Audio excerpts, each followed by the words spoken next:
truly special, ladies and gentlemen. We are, I guess this is what it's considered the pilot of the Trouge cast, ladies and gentlemen. This is not going to be a always live streamed podcast vibe, but this is, we're probably going to do some more live stream podcast stuff in the future. This is just the Kickstarter because, I figured, we have a lot of topics I want to talk about. I've been sick the last couple of days, so I'm back doing stuff, and I figured I've been waiting a year to do something with this. I'm pulling the trigger so we have at least step number, I guess, -1, because the actual first episode is going to drop potentially, it's going to at least get recorded this coming Friday. I'm aiming for potentially the following Friday for it to drop at the end of July. But, yeah. Also, welcome on in, Coma Jordan and Victor, the Plague, I think I'm saying it like, Victor the Plague Werewolf. Welcome on in. Hope you guys are doing fantastic. I know I'm streaming a little bit later than usual, but I figured we'll get the usual crowd up in here. But I'm glad to see some newer faces in here. It's always a pleasure to see you guys. I know you guys from Mag's community. But yeah, this podcast is just basically going to be me just chatting about news and information in the nerdy realms of film, movie, games, all of that stuff. Getting to talk with some amazing people from the Trouge gang. And if you guys want to be able to ask me questions or have fan art that you made, and this doesn't have to be fan art just of like us here at the Gaming Trouge, but I'm talking about art you personally made, join the Discord. Link is in the bio. There is a whole channel dedicated to it. I dropped it last night, so you guys can go over there, ask me anything, drop some art in there. I haven't checked the Discord this morning at all, so I guess this afternoon, I guess I should say, because I did check it this morning to make sure everything works. But the Discord is where you guys are going to be able to go and ask me questions and all that stuff. I'm going to be more active in that server. It's just, again, 2026 has been crazy. And so, yeah. So, with that out of the way, we have a few topics to handle first and foremost. First off, let me go and see over here real quick. I just saw some comments. I just realized I wasn't subscribed to you. Just subscribed. Let's heckin' go. I'm not sure what happened to the YouTube subscribe thing. My alert boxes, when I was trying to move from Twitch to YouTube and back and forth, it never stays consistent. I don't know why.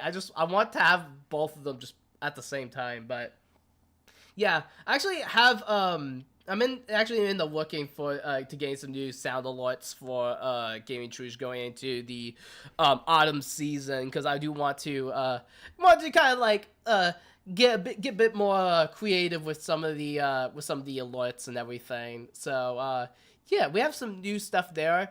But yeah, first and foremost, before the podcast begins, I do want to remind everybody that if no one's ever told you this morning, I hope, or this afternoon, whatever time zone you're listening to this, hope you are having an amazing day or night. You are doing amazing. And if no one's told you yet, you are worth it here, ladies and gentlemen. I want to always start these podcasts by either telling the people I am talking with as special guests, or just you guys, the listeners, that you guys matter. And know this world is heckin' crazy, but you do matter in this world, and it's very amazing that you guys are here today. But with that out of the way, we got a few topics here to talk about. We have an ongoing story with the YouTuber AsherTheLamby VT, fellow lamb of the channel, I should say. And we have their constant battle with YouTube, which I'm going to be going over a little bit. Might invite them on. We'll see what happens there. And then also, I'm not sure how many of you guys in the chat are fans of Kingdom Hearts, if you will. There has been some developments in the Kingdom Hearts scene that I want to talk about. Also, apparently my thing just decided to just die on me. That's lovely. Oh, we're back? Okay, we're back. Alright, yeah. So there's been some developments in the Kingdom Hearts world with Missing Link, and I kind of want to give my thoughts with Missing Link and all that just out into the world because I want to talk about it. I haven't really talked a lot about Kingdom Hearts news. To be honest, I haven't really talked about Kingdom Hearts much on the channel since I did the Kingdom Hearts personal video I did for Gaming Trouge, and I love that video. That video is my baby. I love how I put that video together. Die Hard fan, let's heckin' go. So there is some potential leaks. I won't be showing leaks. Let me get this completely out of the way. Every creator I've seen talk about these leaks does not show them. I will be playing a video as a reference, but that video in question does not show off the leaks or anything like that. But I do want to kind of give my thoughts and opinions on all the going-ons over there. And then, it's a little bit older news, but I haven't had the opportunity to talk about it. Physical media. I want to talk about the craziness that's going on with physical media. So we have a little bit to cover today. Ambitious for a prequel episode to probably a bit more of a structured podcast. But with that out of the way, let me actually go quickly shoot over Asher a message. Oh wait, they made it. They made another community post. They made another one. Oh, they made, okay, yeah, okay, so I guess that makes sense. That talks about the thing I'm only going to be talking about. So, because, like, I only have that already all tabbed up. I have, like, a whole tab filled with all this. I think majority of this stream, of this podcast, is going to be on the AsherTheLamby versus YouTube stuff, because I feel like that's important, because Ash is a friend of the page. We don't have to do the lamb like that. Why are we doing the lamb like that? Let me make sure this is up here. Alright, and then my mix. So that's done. Alright. Where's my mouse? My mouse keeps disappearing. Ah! Okay. Gotcha. Alright, I think what I'm going to do is, here, I think what I'm going to do is I'm going to call up Ash. I'm going to actually call them up and be like, yo, do you want to swing on in for the first part of the stream? Question mark. Oh, I can't spell to save my life. Jeez. Okay, there we go. I'm not sure what's happened with this. This is side tangent. I have this like busted up like Windows 10 laptop that like obviously was upgraded from something else. All right, so and the keyboard's like all completely messed up on the white side of it. It's ridiculous. All right, so let's phone up a friend. We're phoning up the lamb. The lamb is on the line. We have the lamb on the line. Hello. Do you want to introduce yourselves to the podcast? Where's my reactive? Oh, it's on the it's on my screen. Yeah. Oh, it is. Let me refresh it 1 second. Okay, I'm here. Hello, I am AsherTheLamby BT. I am a variety VTuber. I like to stream horror games and just overall draw art and do projects that revolves around either FNF or I guess just a variety content creator is what you could label me as. Yeah, I gotcha. Well, first and foremost, I think you forgot to tell the chat that you're also a giant Twilight Princess simp and will defend that game to the highest order. Shut up. You know what? I am the Twilight Princess Defense Brigade. I will defend my game with my honor. Yeah. Well, I had to kind of bring in the joys a little bit, given the situation. Oh my god. Hi, Koma. Hi, Vitor. Better. I don't know how to say your name. I'm sorry. I went as Vector. That's my apologies. Is it Vector or Vitor? I just say better. We stand Twilight Princess. Yes. Yes, we do. We heckin' do, chat. You know what I find funny? What's up? Said that they're a diehard fan of mine. I'm gonna cry. I think that was in regards to the Kingdom Hearts comment that I made earlier because Never mind. Abort. Ash is just rapidly hitting the go back button on the keyboard. There. Oh, that's actually going forward. Never mind. Whoops. Oh no, they're watching the video at double speed. But yeah, so real quick, so you could probably go into details there in a sec, but just to kind of just I guess in your own words, without going to like super detail, what happened with you versus YouTube? Like, what's the story there? Just a little bit. Well, after I streamed the Outlast trials, I had to unlist the VOD. So mind you, this was like right after my Outlast stream, right? Yeah. I had to unlist it because there was a scene where Coral was giving somebody Eggplants. Yeah, Coral was giving somebody eggplants. Yes. Kid Icarus up what? Not Coral, Coil. Coil was giving somebody an eggplant, and then right after that, when me and my friends finally finished the trial and we were able to kill the warden, there was a scene where you beat the warden with clubs until their stomach exploded. Ah. Sounds like wait, actually I have the reaction for this. For the oh wait, crap, I don't have my keybound set up. Gosh dang it. A message got held for review, Trouge. Wait, what? What message? No, never mind. I got it. I got it. I don't see anything. I got it. Don't worry. I'm a mod. I fixed it. I fixed it. Darn it. Heck yeah, thank you for that. Yeah, 1 second. My PNG tuber was being dumb, so I gotta do it this way. Okay, there we go. Anyway, so you were saying that you had to beat someone up with a club. So after you get to the end of the stream. After I finished the stream, I unlisted it because I didn't want to get in trouble because those were very explicit and very violent scenes in the game. Outlast is a pretty gory game. Outlast is a pretty gory game, but I have seen other people play it, so before I streamed it, I actually looked into what could be showed and what couldn't be showed, and I've seen a lot of other creators play the same game, so I thought it was okay.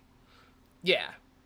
To show that on stream, but then I realized, oh god, this could probably get me in trouble, I better enlist it. So I enlisted it, and with my day, and then I went to bed. It's always when you go to bed, and then when you wake up, everything falls apart. Yeah, so I had stayed up pretty late that night because I was scripting for my Mario's Madness retrospective or review of the mod itself. Mm-hmm. And I wake up, and mind you, I go to the living room, I sit down, I'm drinking my cup of coffee, and talking to my granny, and all of a sudden, I look at my emails because my phone buzzed, right? Yeah.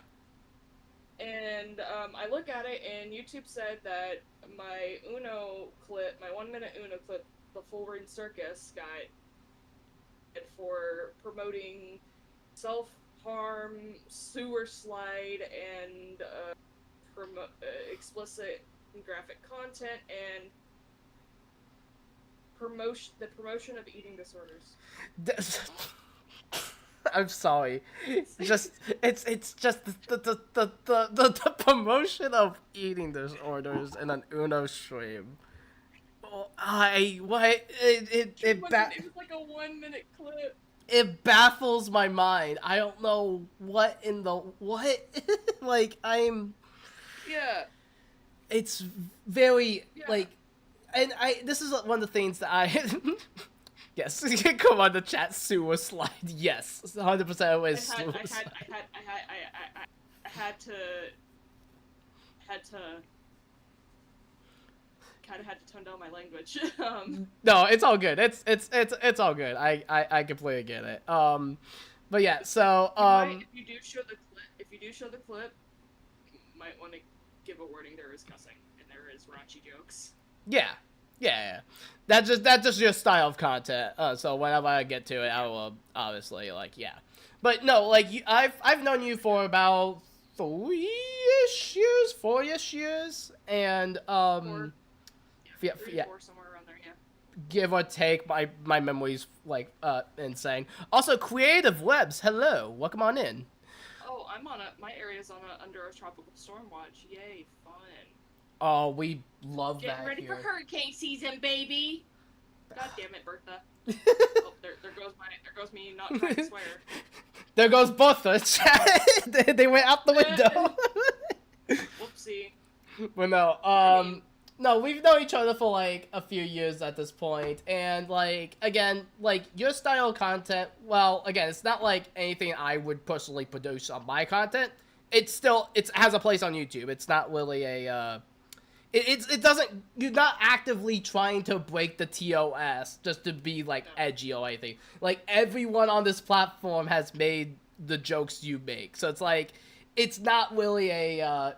It's super weird, and it's kind of fascinating that YouTube decided to take down you, someone that's one not monetized, and two someone that shouldn't be on their radars to begin with. Like, let's, like, again, I mean this with all the love in my heart. Like, this, I hate the number scaling or whatever, but, like, that's how YouTube sees stuff, is number scaling.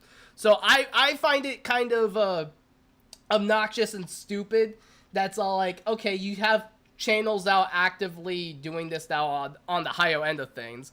Oh, and let's not talk about, like, the whole ad things that's been affecting YouTube, but... I mean, they didn't age restrict Logan Paul when he, showed a dead body on YouTube. Yep.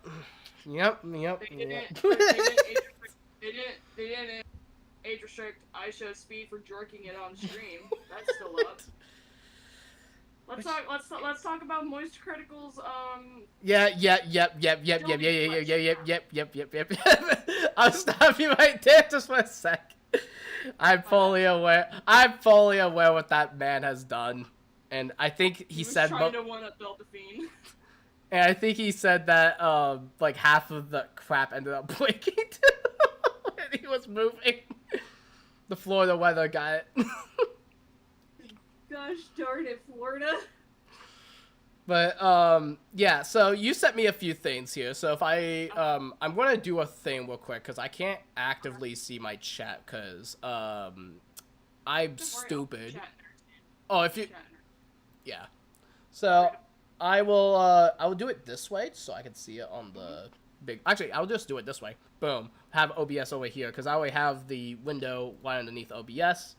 So here we go. So I tried to get everything in somewhat of a timeline order of how we're going to be talking about this. Smokey, no. Not the... No, baby, no. It's the kitty. Why are you butt munching? Stop it, stop butt munching. No, stop it. Hush. The joys of cats, chat. We love cats here. I don't know if chat can hear it. That's my cat. That is my... I don't know if you can hear her. That is my cat making all those noises. I can barely hear. I can barely hear them. But yeah. So. I do gotta get up and go feed her. Yeah. I mean, if you want to go take care of them right now, I can continue reading this. And... Yeah. You can read that, and you, feel free to read the restriction thing that got put up. Anyways, I'll be right back. I'm gonna go get my cat some food. I'll be lurking in the chat. All right. Sounds good. All right. Mama's getting it. I see. Bad mom. I'm just trying to wake up. Dude, that's adorable. That's AsherTheLamby for everyone that's curious. So there was one video I forgot to add into this rotation because I was ticked when I heard this. So real quick before we get started, I put out this YouTube short here, right, chat? This YouTube short essentially goes over what Ash just said, the whole thing with the restrictions. I think, let me double check. How do you see? Oh, I guess description right here. There we go. So currently the video stands at 756 views, which thank you guys for blowing that up. That means a lot. given how this is a very annoying thing to deal with. So I do very much appreciate it, and I've seen the comments. The comments were really nice. And I love seeing like older community members mixed with the new ones. Like it's cool. I love seeing all of them there. I do see people in chat. I need to open up the. Gosh, how am I going to do this chat? Oh, I guess one way I know how to do this in order so I can see both is I can just do it this way, and I can go to open source. Yeah, there we go. Now I can actually see the chat, and I can actually like acknowledge some stuff. Unmute the short. I'll unmute the short. Give me one moment. I gotta get to it. Hey, I know that guy. Yeah, I see the coma. I see coma. And what's so funny, coma? I have another like mutual and friend with the same name, with the same first name. It's very funny. Cause now if they end up listening to this, they're gonna be like, dude, I wasn't even there. What are you talking about? You're talking to ghosts. That's even more ironic, because they're a yokai streamer. I know. Oh, that's great. That's great. Also, let me fix one of the things with this, because I realized that my thing wasn't set to live chat on here. There we go. Now I can see it. Now I should get everything in there. Live stream. Yeah, you are. So. Hell yeah. So yeah. So I didn't get into the short yet, but I was kind of just elaborating my thought process here with this. So basically, yeah, when it comes to this, I was just barely starting to feel better, so I sound like death in the can. Essentially going over all this craziness, and then one example I did bring up, I didn't go too deep into, was the YouTube channel The Mythology Guy.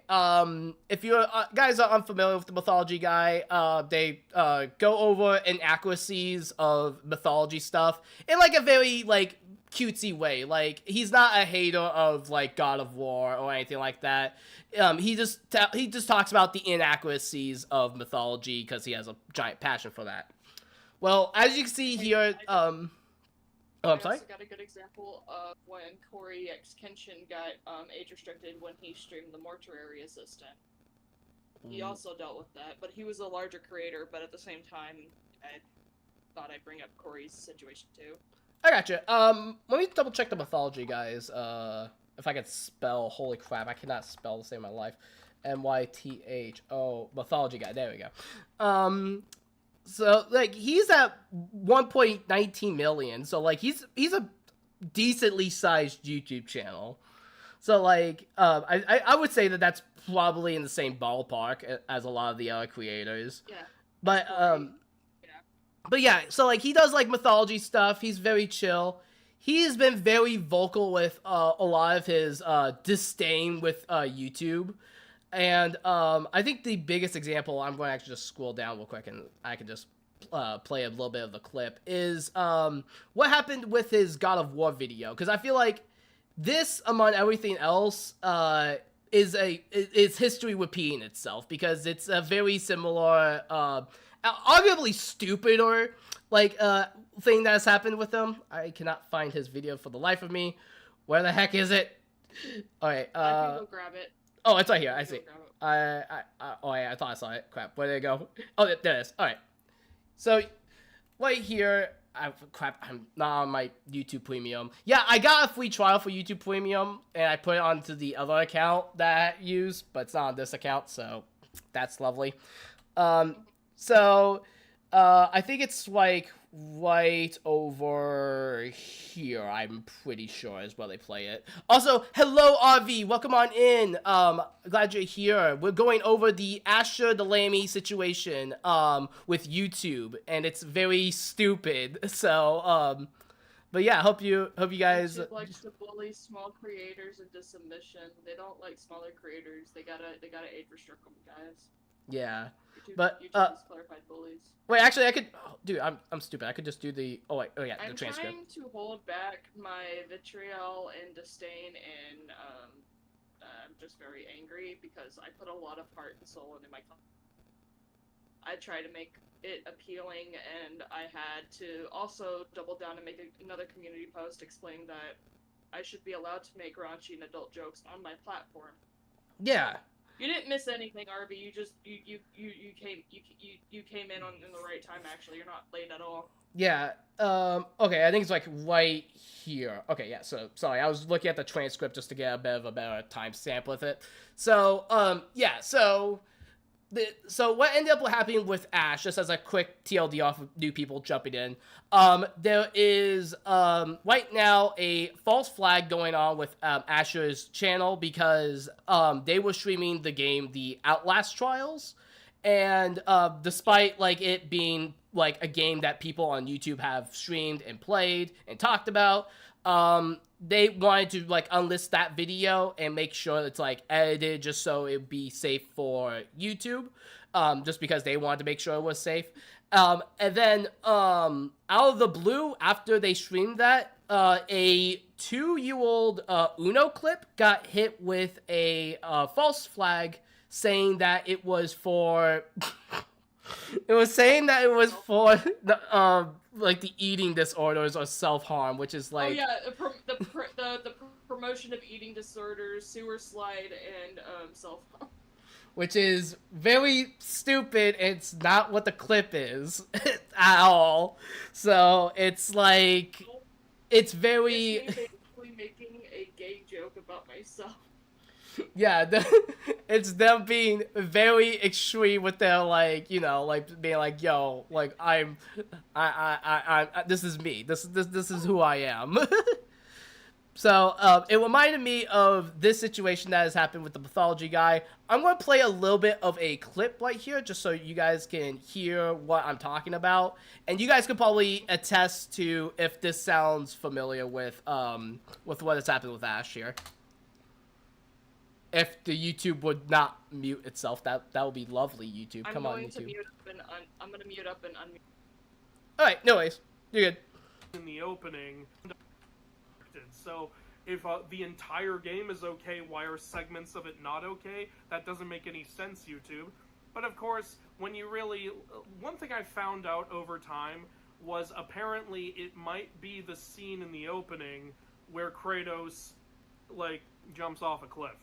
And I was wondering, well, why was that okay before, but it's not okay now? And someone said, oh, apparently they turned that into a meme recently.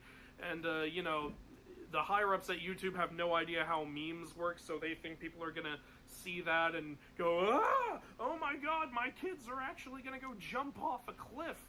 Like, come on, how out of touch do you have to be?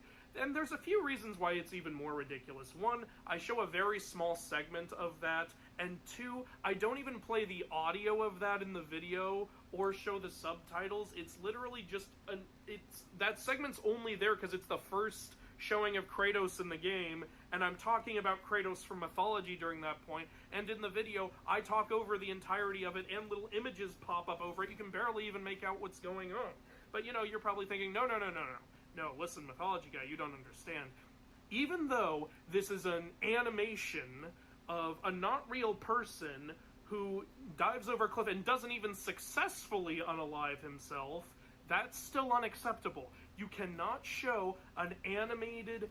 So, yeah, basically he goes over this and even uses Incredibles as an example. Like, you can look up the Incredibles clip on YouTube of, I think it's the forced, like, it was like the scene with, well, the guy jumps off the cliff and Mr. Incredible saves them. Like, there's that clip that's on YouTube, and, like, you can even buy Incredibles on YouTube. So, that was the example he used for that. But the way I see this whole situation is, like, it's very similar to you, because, like, let's say you did keep that stream up and going, and if that stream went and attacked your views, it would have been the same thing. Prior to this stream, I actually was in a call with Ash, and they showed me, you said that was the beginning of the game where that happened? Like, the whole thing? Yeah, that was the beginning, and yeah, I showed the beginning of the game, but if I'm allowed to explain it, so at the beginning of the game, there's this really graphic scene where this guy gets pushed in a chair, and mind you, he's it tied up, right? Yeah. At the beginning of the game, there's an intro sequence where the bag over his head gets ripped off and his eyes get drilled in. Yeah. And it's a very explicit scene. I would honestly recommend. I'm not gonna have Trouge play it because I don't want him to get age restricted too. But No. there's a scene of the Outlast trials where this guy gets injected with some serum in his eyes, and he gets his like those night vision goggles. They drill those night vision goggles into into people's faces. Yeah, they drill that in, and mind you, that what's it called? That is very explicit and very graphic. It's gonna be at the beginning. Yeah, you're gonna have to hold on. It's gonna be at the beginning. I'm not playing the clip. I have this open for no reason, so no worries. Yeah, this is a creator who did this. I didn't have this scene in my stream. I was playing the tutorial when I started it, but this guy leaves the entirety of that clip in. And so it's completely nonsense. And here's the thing too, chat. So this is something I realized real quick. I'm actually going to quickly pull this up on the side by side. Actually, you know what? Can I do the thing? So occasionally it will do this where I can like add split view. Okay, there we go. And then I can do it this way, maybe. Nope, it won't let me do that. All right, it's been a stupido. Let me go see if I can get this going. I think it's like this, and then, well, I guess I could do it this way. Let me copy this link real quick. Do it this way. Create this side by side, the split view. Yeah, there we go.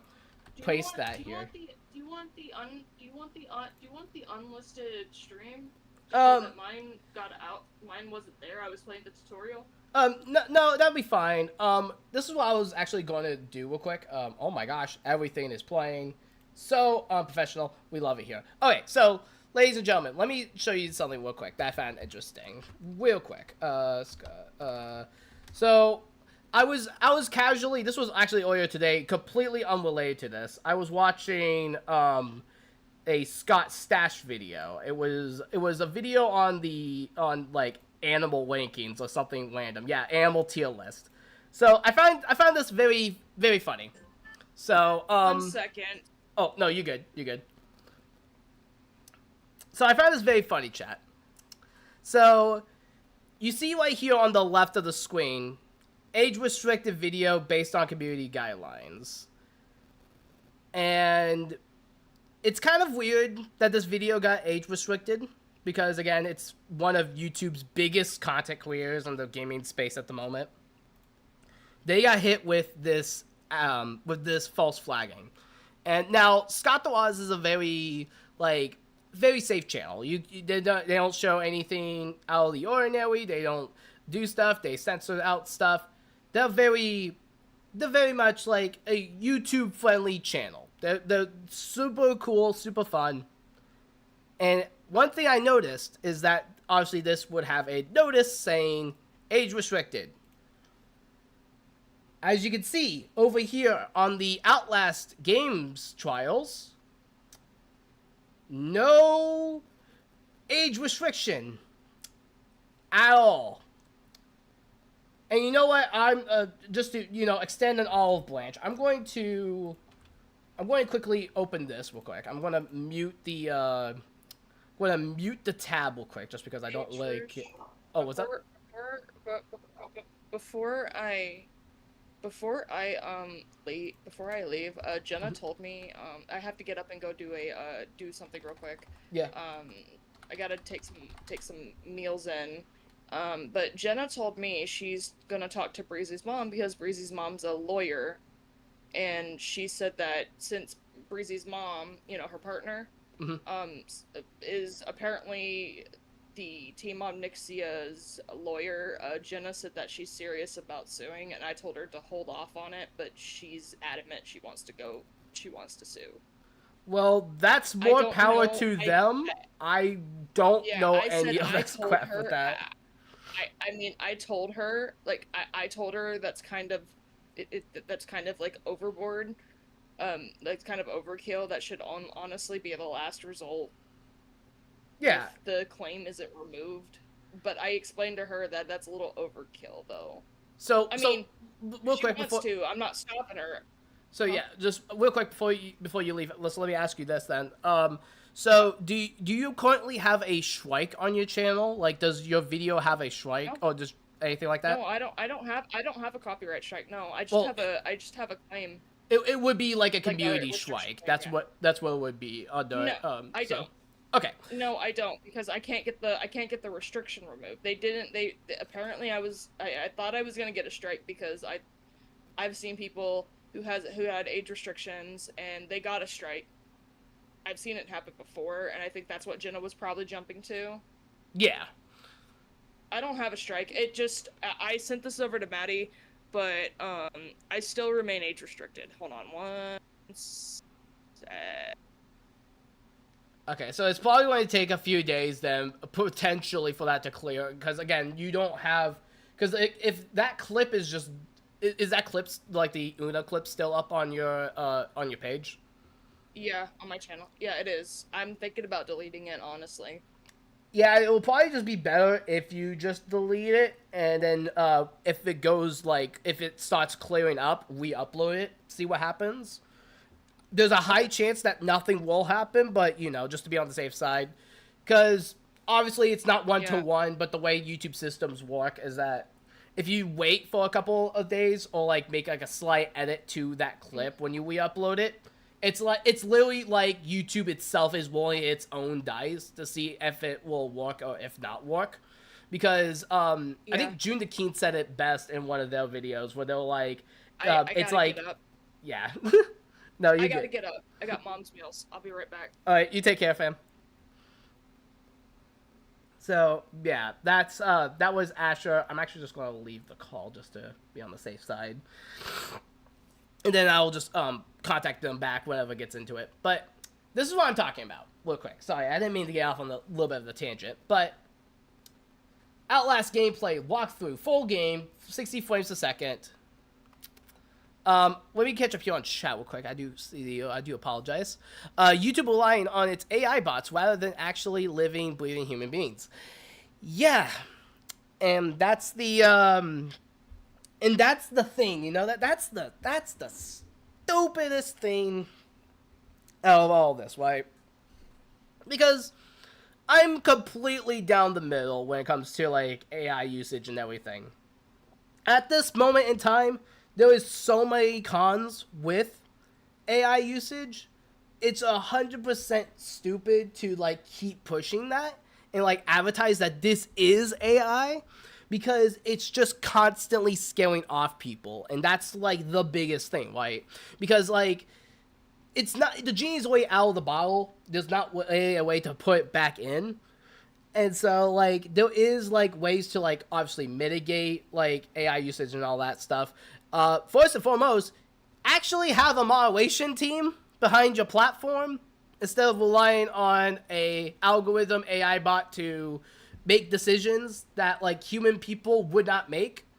Because, again, why is an animal tier list video made by one of YouTube's, like, most clean YouTube channels that doesn't have any problems whatsoever have an age restriction on a video about animals, yet over here the game that got Ash's video or Ash's stream taken down, or like potentially what it's like YouTube trying to like second guess, trying to get it.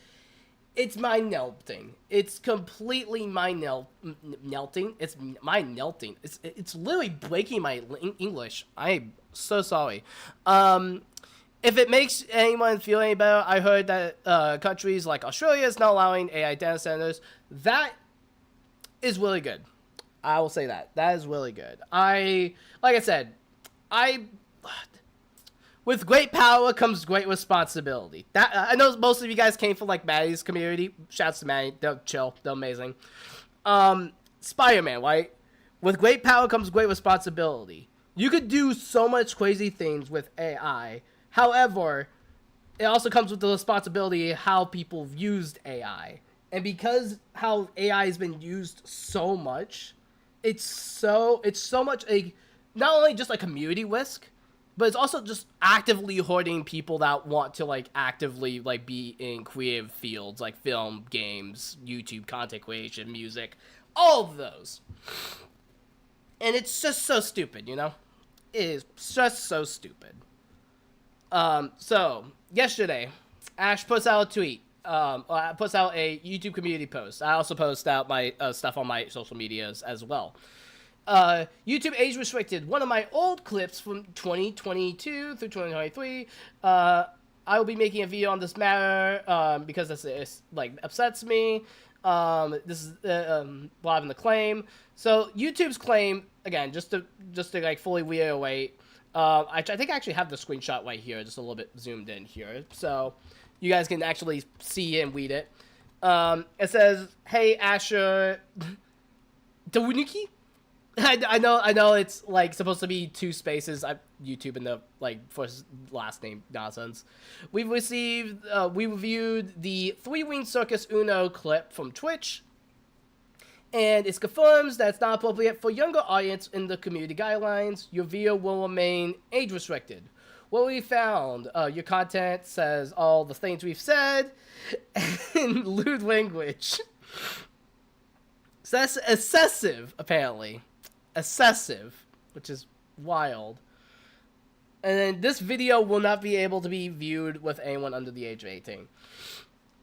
But that, like, and you're probably thinking, well, like we said before, Ash is a very small creator. What would this be YouTube's like? How would this affect someone like Ash? With like that won't be the thing. The biggest thing that would affect is the viewability. And so when it comes to YouTube itself, even if you get like a copyright claim, if you get like a false flag, if you get whatever it may be to like inhibit like monetization, like if you were paid with it, it does kill videos' visibility. Even if this whole thing is a, even though this whole thing is a like older clip, it still does it. And you know what? Just for kicks and giggles, let's. Oh yeah. Also, yeah. See, look at this. I think it's like this. We took another look. We'll send you an email when we finish our review. Generally, this takes 72 hours. So they submit a claim, right? And it gets rejected. We looked at your content carefully and have confirmed the age restriction is still appropriate. We know this must be disappointing, but to the point we keep the YouTube community. It's all a bunch of this is all the nonsense that all the content creators that cover stories like this hates to see. It's the same song and dance every single time. Because YouTube never understands how this stuff works and how the YouTube community is not protected by acts like this. What's unfairly getting flagged, and it's just like, yeah, yikes. And again, just to show off that this is like now age restricted, this is one of the more popular end videos. It's a, I guess, an illustrated creepypasta reading of cupcakes from the My Little Pony fandom, and it says, "No, this video is not made for kids." Actively put that in the thing so that we all know, so that everybody knows this is not meant for kids. It shouldn't be that hard for YouTube to see when someone makes a binary yes or no option. I've talked to Asher in DMs that what drives me up a wall is the... Sorry, let me full screen this. I cannot see my chat, apparently. I'm going blind, chat. Holy crap. Okay, so I was talking to Asher in DMs, and what drives me up the rear is that I got 2K subs, and yet YouTube hasn't struck me yet for posting my speed paints and playing video games with gore and such. That's to say that I want them to strike me. I'm saying that by their own logic, they should strike me too, but there's no logic with the AI bots. Yeah, so that's the thing. Also, shoutouts to 200 2K subs. That's a huge milestone. But yeah, that's the point that we're trying to drive home here is that, like, I hate, and I know that this is probably what me and Ash is going to mostly disagree. I hate the term favoritism, because, like, it's obvious we've seen stories on this platform of, like, bigger named YouTubers getting hit with, like, nonsense before. Like, there is technically it does affect everybody. However, this is where it kind of gives points to Ash's, like, credit with their assessment, is that, again, it's a channel that's not even monetized, and it's a channel that is playing games that are readily available on YouTube that doesn't even have the age restriction, like, stuff on their thing. So it's very stupid. It very much irritates me. And I guess just to kind of wrap things up here, I'm just going to play this clip, this 1-minute clip. And you guys tell me in the chat or in the comments of this if this sounds like something that shouldn't be on the platform. Here, fuck you, Luna. I'm in this position because of you. How did they know that you were 50? All right. I'm not 50! I'm not 50! I'm not 50! Oh. I'm 20 fucking 1! Asher. Yeah, you're 54. Fuck off! I'm 20 fucking 1, bitch! Go Dude. fucking suck cock! No! Fuck you, I Intel! thought that was your job.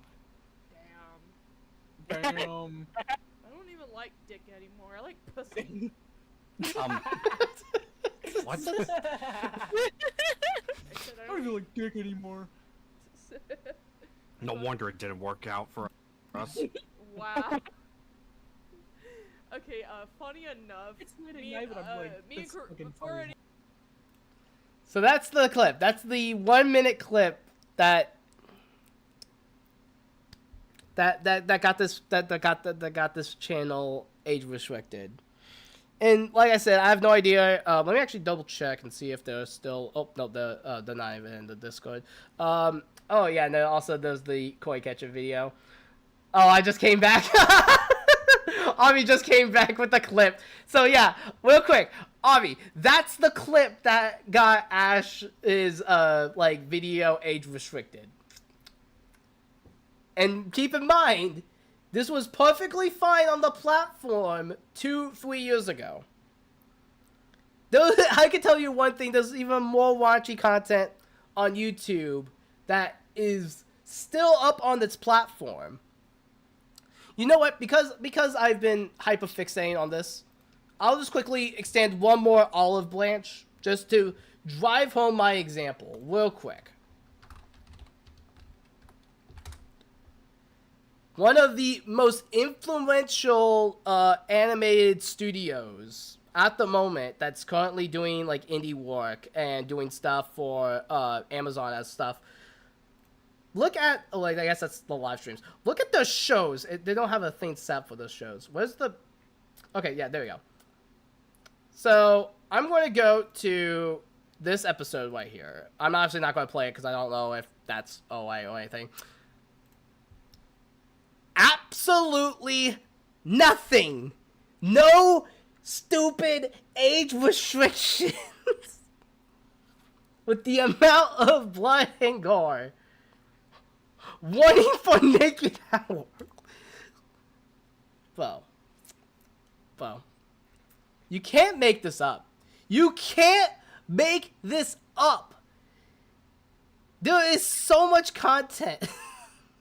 Sorry, I just saw the Dominic and the Yoshi. Alright, sorry, I'm getting distracted.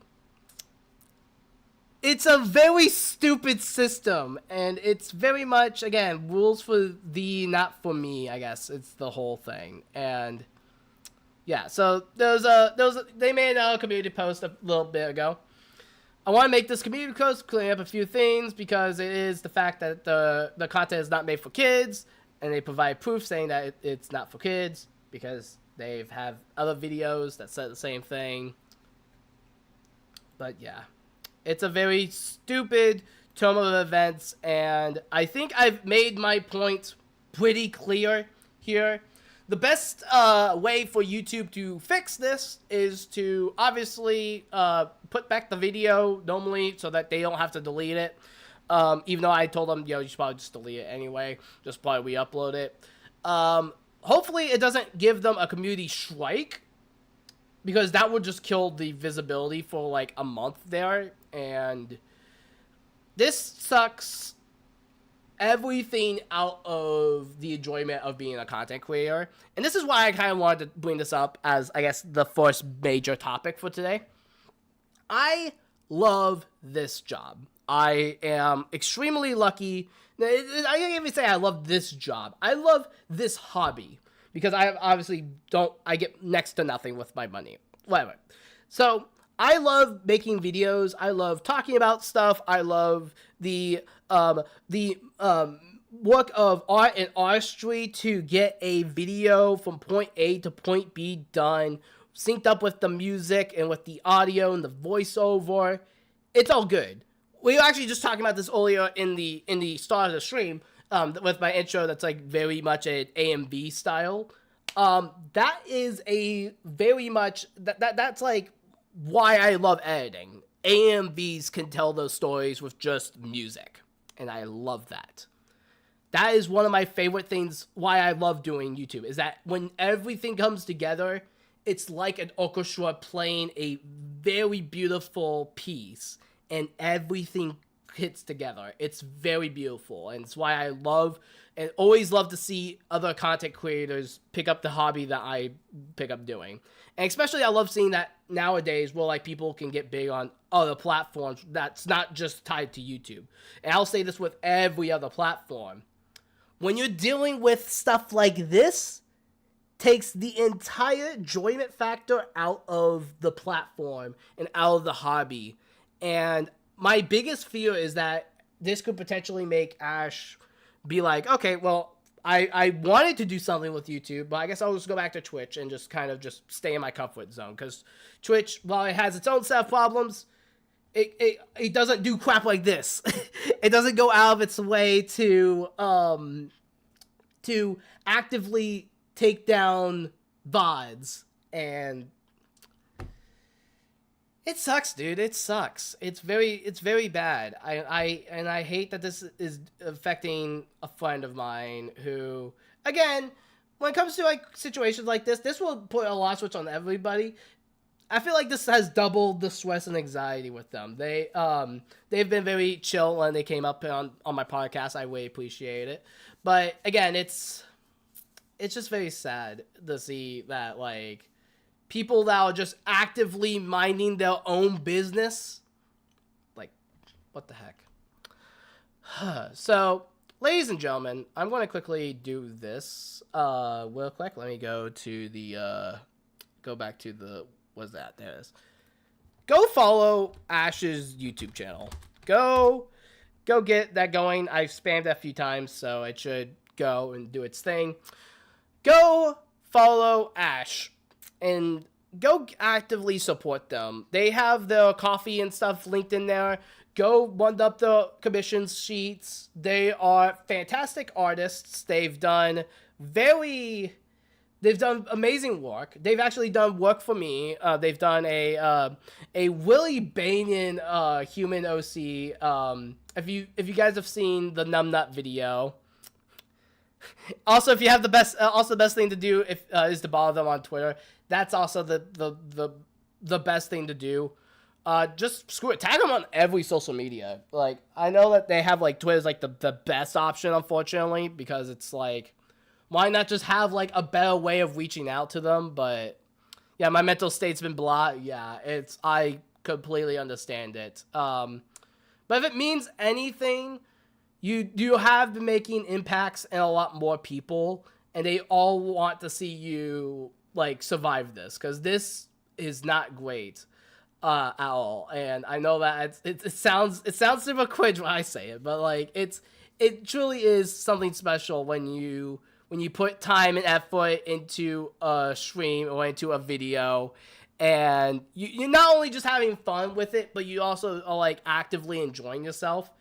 to then see that, like, something like this could potentially kill a channel is really scary, and I don't wish this among my worst enemies. And so, yeah, that's why I've tried to do my best to make levity of the situation. I've tried to obviously encourage everybody to go follow Ash. You know what? For those that are listening right now, if we can get Ash to 400 followers or 400 subscribers, I will do something crazy. I will do something crazy on stream. Follow me on the Discord for more information. But with that out of the way, I'm going to move over to a next segment of ours, which is called Dear Trouge. This is questions asked in the community Discord, the Trouge Gang server. Yes, please go give hugs in the chats for Ash. But yes, this is a little thing that I've made. Basically, anybody can ask me any sort of questions, and I will respond to them over on the Discord. So let me actually go get some of these. I'll actually go get some of these ones real quick. I'll actually get all the ones that got listed here. So yeah, some of them were made from some of them were questions made by some amazing friends, and so I saw some of the comments like first and foremost. I'm like, yes, I say some. It's one person, but I love them so much. So let me go move this back over here real quick as we get the also I gotta close out that. Let me get the screenshot up and going. Ba, ba, ba, ba. We just got a letter. We just got a letter. We just got a letter. Wonder who it's from. Ba, ba, ba, ba, ba, ba. Yes, I just quoted Blue's Clues. Yes, I am eternally 5 years old. Not actually YouTube. We just got over the fact that we're all adults here. But anyway. Alright, just because you have a cutesy look does not mean you're for kids. Kind of like how just because I use color green for everything does not mean I'm an environmentalist. Mood. Alright. First question comes from Spoonerman25. We're going to ignore the first part of the question because yeah. The actual main question is, what is your favorite video game character of all time? This is a, I would say pretty easy choice, but it's very much been fluctuating over the years. I've been experienced to a bunch of video games. I think my favorite character, you know, just to extend it all flange a little bit, I'll give 3 answers for this one. I will rank as my favorites, and that being, that being Shadow the Hedgehog from the Sonic series, because I relate to Shadow a lot. Not because of the edgelord angst. I did a video that one of my most proudest pieces of work I've done was my top 5 Sonic characters video. I actually go in depth on why I love Shadow the Hedgehog in that video. Still one of my favorite moments. Shadow is up there. Roxas, Kingdom Hearts 2, 358 Days, 3, all of them. I love Roxas. Roxas is, again, someone I relate to. I love his fighting style as a gameplay character. I love his theme, his music, his leitmotifs. Just everything about Roxas I love. And, yeah, again, Roxas just means so much to me. And then my third favorite character, right now, it's looking like Neo from Devil May Cry 5.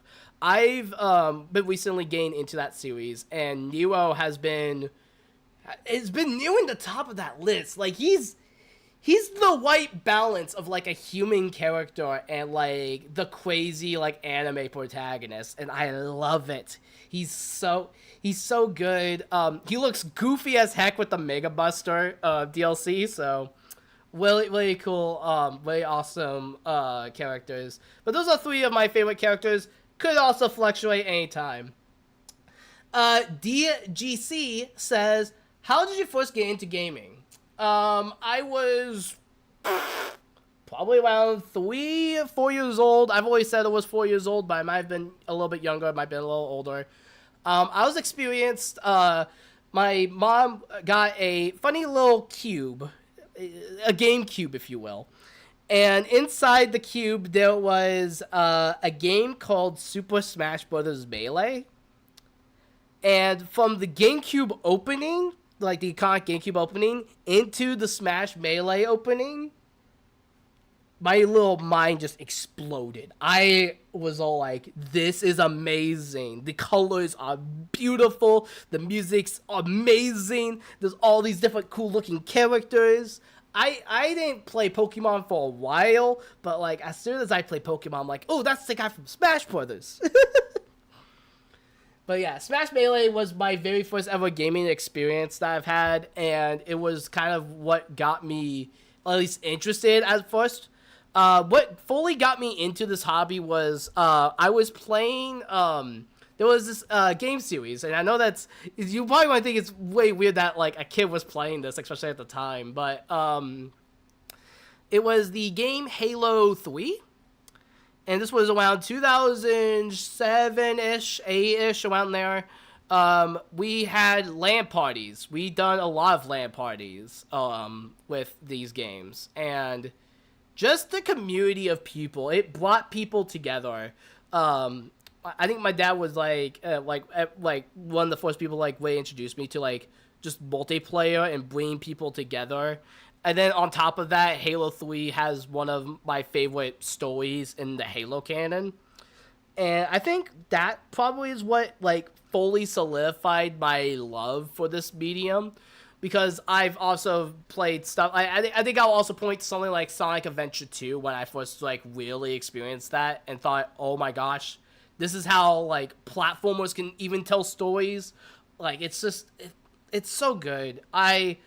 I can't exactly pinpoint a moment where it got me into gaming to really begin with, but I always point to that Smash Melee opening, seeing that as a kid for the first time, and then having like friends and family play Smash Brothers throughout the years. I am not competitive. I'm fine playing comp. I can play comp, but I am very much a casual. I love the series, despite the fact that I know online you'll get people being like, oh, I love Smash Bros. I do, like, Falco with, like, no items on Final Destination all the time. Like, no, dude, like, I just enjoy the game. Like, that's just me.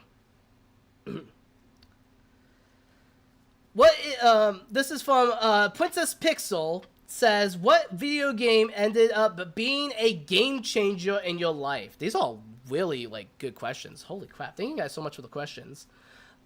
This game changer in my life probably was the first time I played Kingdom Hearts Dream Drop Distance.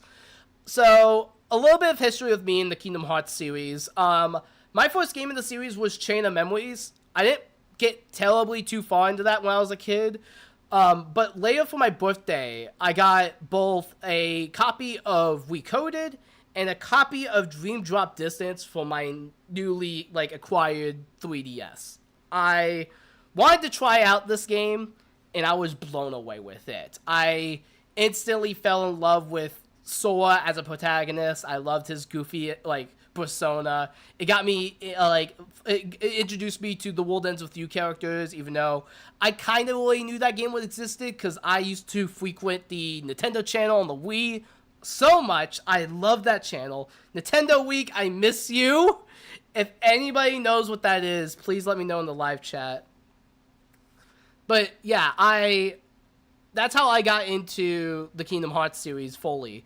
Because that game had like little like behind the scenes of like the other games that were in the series, like basically like as like a last time on Dragon Ball Z thing. And I fell in love with Kingdom Hearts. I loved rewatching the cutscenes on the game. I loved looking up AMVs for it. Kingdom Hearts is that game that really broke the mold for me. Other games outside of that is the aforementioned Sonic Adventure 2, Halo 3, even like other games in the series like Reach was also like a very important game for me. That was like a game changer. I think lately though, a game that's been like hitting that same stride for me as like a game changer, making me fall in love with the for my life has been like Mario 64. Mario 64 has always been a game I've always respected, but I actually did a personal video on it, and that video hit me a little bit harder with a certain passing of a family member, and I dedicate that video to that family member. So Super Mario 64 means a lot to me. As much as I love all 3 of those games so much, I cannot pick any one of them. Like, gun to my head, I have to pick all 3 of them. I'm sorry. Like, I can't, like, rank them against each other. My brain won't let me do that. I love them all so much. But 64 specifically has memories tied with it. And not only just, like, really personal memories, but memories that I've shared with a very important figure in my life. So... Alright, and the final question is from Gamer Mash, also known as Game Prime, I think is the name on Twitch and stuff like that. GMP Prime, I think. I have to zoom this in just a little bit. But yeah, I'm like that with 2 movies. Yeah, like, again, like, despite the quality of the game, if it affects me like that, I'm very, like, I cannot choose. They say, don't give me one for saying this, but Trouge versus Gamer Marsh across multiple generation forms. Who will be the #1 true dimension traveler of the new universe? Buddy. Buddy. So for people that are unfamiliar, I actually have a little bit of lore with the character you see on screen, Trouge Drago. He's a world traveler akin to the Kingdom Hearts protagonists. Obviously, instead of just going strictly to the Disney world, it goes through literally every world in media. So, like, in his own canon universe, there's been worlds like the early arcs of One Piece and Naruto. They've been characters from there's been characters from Zelda. Like, I've done a lot of other, like, series that Trouge has been into. But one of the biggest things with him is that I try not to give him too much plot armor. Unfortunately, it's very hard to do so if you're trying to write a really good story. But one of his powers that he does have is the power of Cortana, which is essentially his sword. And it acts a lot like the Keyblade. Only difference is that, 1, it looks like an actual blade. And 2, he has forms that he can take with it. Well, he basically transforms... The blade itself can make him transform into 2 different forms. And him with his Titan form that he got from the demon... The King of Demons, the Titan, from the Owl House. That was like his... one of his strongest forms that he has, and it's almost planetarial. So, like, he's not universal threat, but he definitely could use all of his power and end up winning. So, Prime, it's probably out of your prime, but yeah. But that does it for the questions. Thank you guys so very much. If you guys have any questions you guys want to ask, join in the Discord and ask away, because we would love to see that. But okay, we're going to go back onto the subjects at hand. We got a little bit of a shorter subject here. This comes us from a very special place. And this is going to be more of my Kingdom Hearts nerd talk coming into play here. But we have, late for you guys, we have a, oh yeah, let me go to, Interwhack there, so I can see the chat there. Alright. So we have for you guys this. So, real quick, I'm going to play this as it's going, but we're going to have it muted so I can talk. So, ladies and gentlemen, I've been following Kingdom Hearts for a little bit, like, since I was, like, 14, 13, around there. I've loved this franchise. One of the newest games in the series is Kingdom Hearts Missing Link.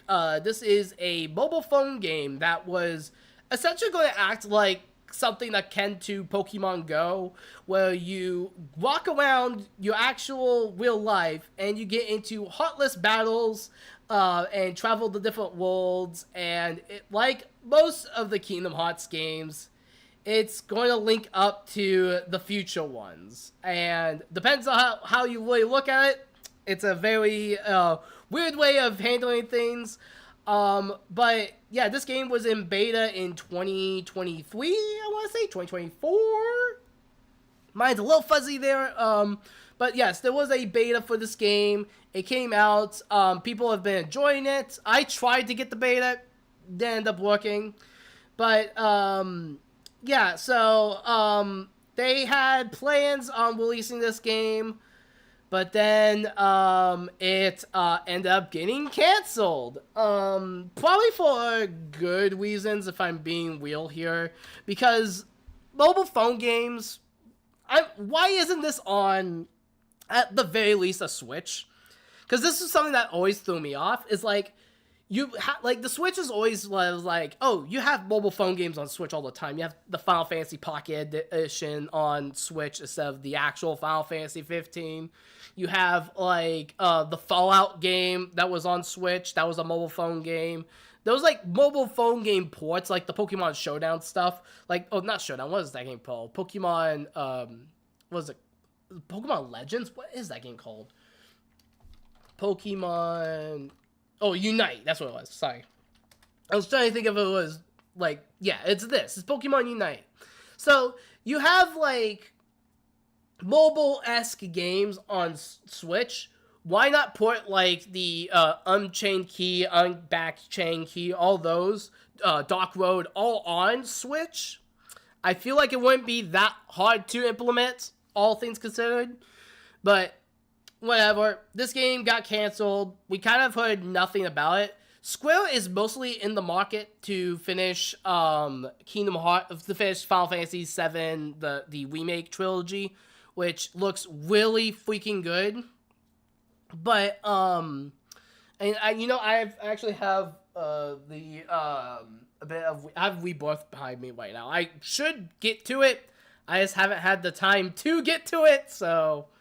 I will get to it at some point. The time commitment, it's going to take me forever to beat it. But I love the 7 universe, and from at least the little bit I've played with it. But I actually do know what Nintendo Week is. Oh, let's heckin' go. D in the chat, let's go. Welcome on in, welcome on in. But yeah, so to kind of continue on what I was saying. So they're focusing on the Final Fantasy stuff, so Kingdom Hearts stuff slowly been taking a bit of a backseat. I've been fine with it. I know that there's been channels that have been like, oh, is this the end of Kingdom Hearts? And it's like, no, like, the people are just taking their time with it. Square Enix has a huge habit of just releasing stuff, like, little teasers of what's to come.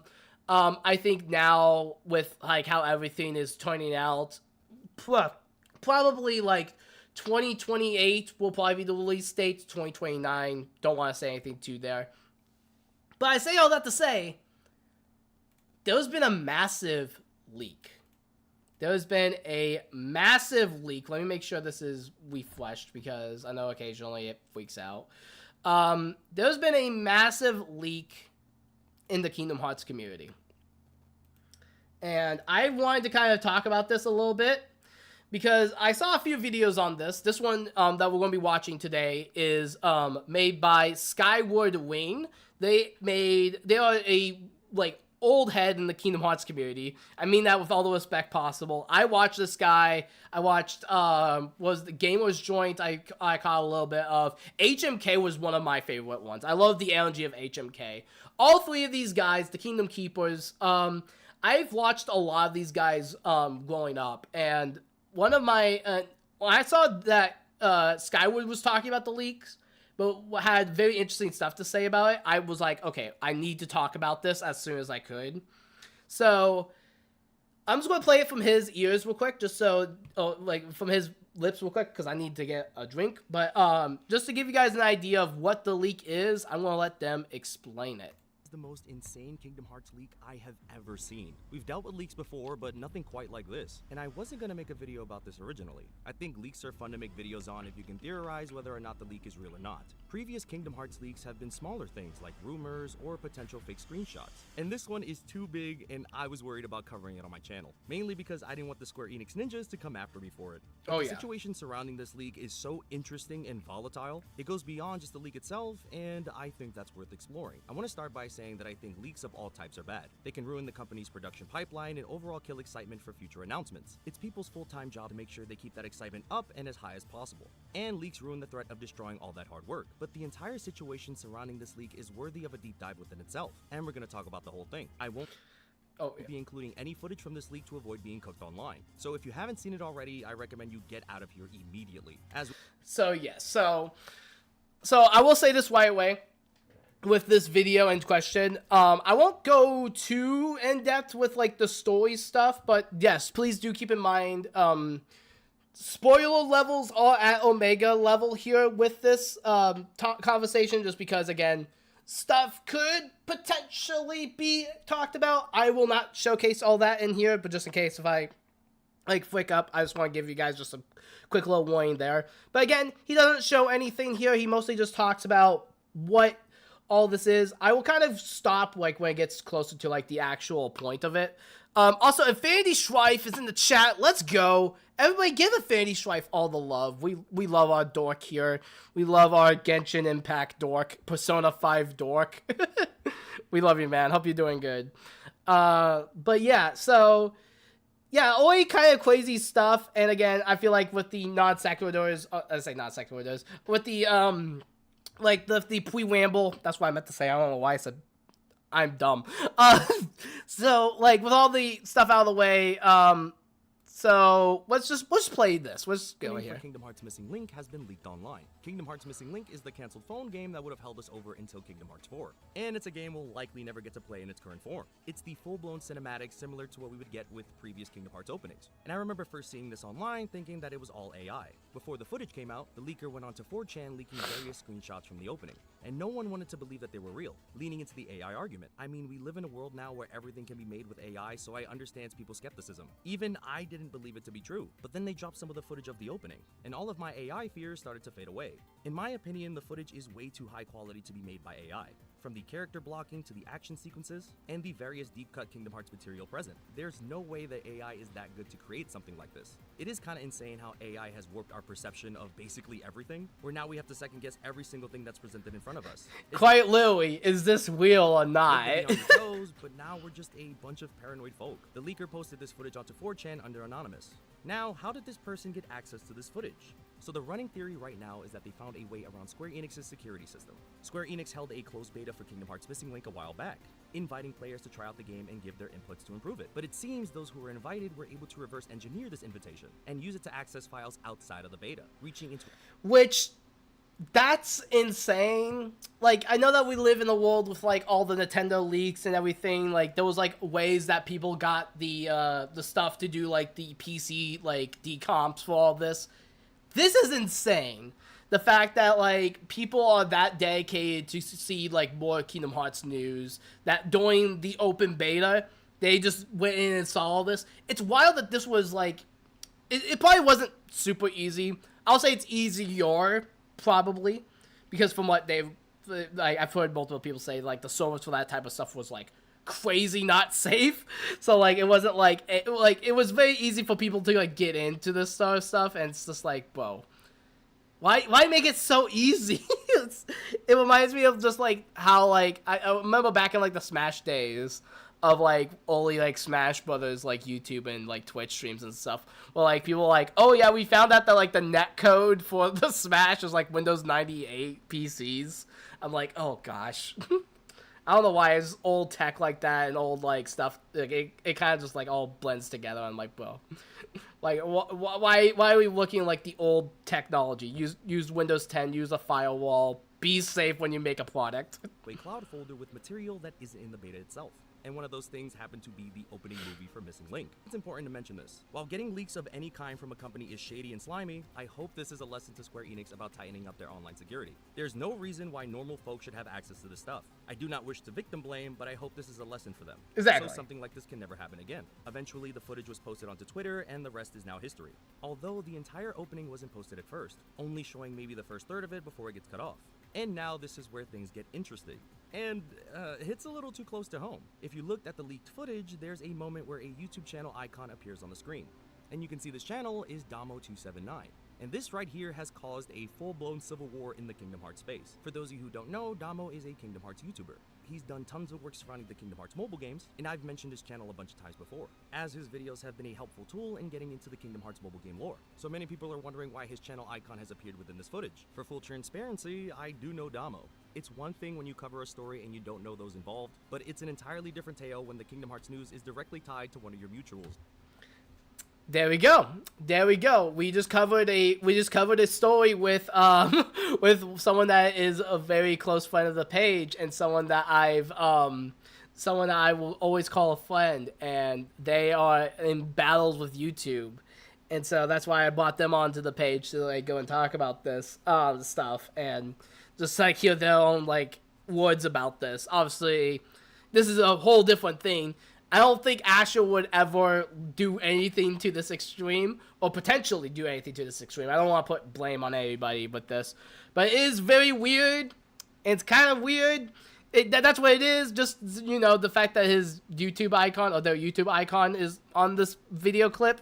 But I'm just going to let this, I'm going to let Sky continue on talking. I'm going to get some more water. You don't know those involved, but it's an entirely different tale when the Kingdom Hearts news is directly tied to one of your mutuals. Like me and Damo are forever friends in Pokemon Go, and we recently just did a remote trade not too long ago. And sometimes he might beef with some of my friends online. Ultimately, that's none of my business. I kind of just keep to myself, but I do greatly respect what he's done for the Kingdom Hearts space. Now, a lot of people are wondering if I knew about this leak prior, as it's been revealed that this footage has actually been shared around a lot, from within closed doors within the Kingdom Hearts community. Some tweets stating that they've seen this footage way back since the beginning of the year and maybe even further beyond. And the answer to that question is no. I found out about the Kingdom Hearts leak at the same time as the rest of the public. It became kind of assumed that if you're popular in the Kingdom Hearts space, then you must have seen this footage and you're lying about it. But the Kingdom Hearts space is so much bigger than it once was. I definitely feel more close to the old guard of the creators in the space. There's an entirely new generation of Kingdom Hearts people that I'm aware of, but not close enough to be shared something as valuable as that. And that is something that's wild too, because like the more I thought about it too, because like I don't follow this closely to Kingdom Hearts stuff as much anymore. I still keep tabs on a lot of the people that I like used to watch with a lot of this news. But like, yeah, it is also very wild to me that like, oh, like if something big happened, oh, then everyone must have known it. And this is probably just me being naive. I will take it full like responsibility with that. But like, I don't think every single creator that like covers a game-centric IP, like I'm just going to use Mario as an example. If Nintendo got leaked out stuff for Mario, and then all of a sudden, like one of the biggest like Mario YouTubers is all like, "Oh yeah, well I didn't know anything about this," and then people are like, "Oh, sure you didn't know anything about this." Like, why you like? It feels very weird. I like leaks are kind of like crazy, so I get it, but like at the same time it's all like, dude, like just because you cover an IP like extensively does not mean that you like helped or knew any of the leaks before they became public. Like that's like unless if it's like super specific. And there's actually a point in this video that I'm waiting until it gets to. Oh my gosh, no, I do not care about Extragen. I'm so sorry.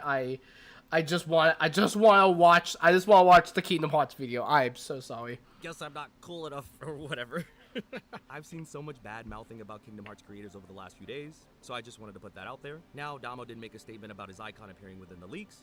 To those asking, no, I did not upload a ridiculously sensitive Kingdom Hearts potential leak anywhere, let alone to my primary channel. I cannot possibly think of anything that would be more self-destructive. I can only assume someone is playing a prank or acting maliciously. And I did So, yeah, again, I don't really know Damo. I follow Skyward, I follow Cynical, I follow HMK. Those are like my three homies. They're the Triforce of the Kingdom Hearts community that I follow. So I've seen like basically all this basically been said by all three of these people. They all did not know this was a thing, and they don't think that Damo was one that was leaking anything like this. At least to my knowledge. I'm not sure. I don't even think Cynical even name dropped Damo. I think it was only Skyward that has done it, so whatever. But with that being said, there was this leak, right? And he's all like, yo, dude, I didn't do anything of this. This is completely like, this is like career ending if you just did this. And I know I just bought Nintendo earlier, but like if you think about it with this, with like the Nate the Hate situation with the Zelda Ocarina of Time remake conversation, like that we all knew that was like leaked or like that was like rumored, but like he didn't show off the Ocarina of Time trailer to his YouTube channel when he got that information, because probably he didn't have it. I'm willing to bet on good faith that he probably wouldn't post it like anywhere, like just, you know, or get it out of his hands, like, you know, I wouldn't believe that.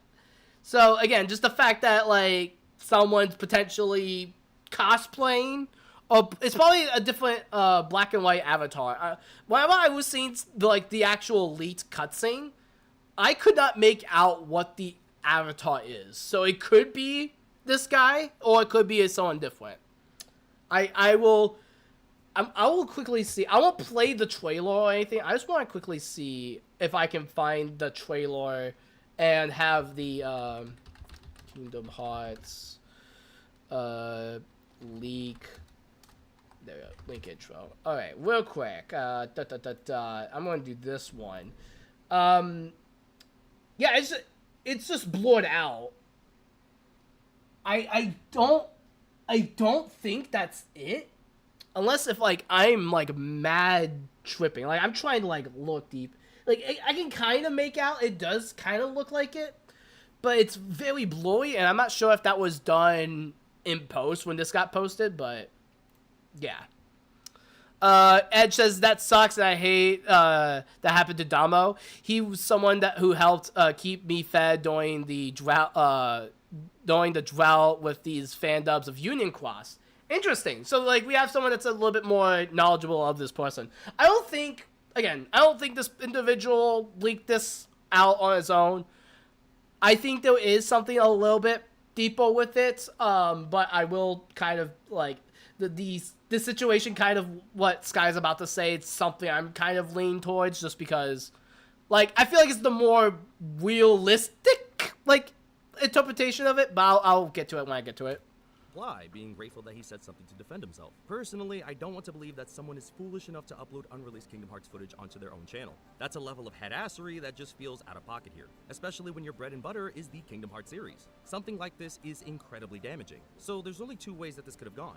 The first is that Damo is telling the truth, and someone is trying to frame him and make him look like the culprit. So in the footage, you'll see Damo's icon present for a second.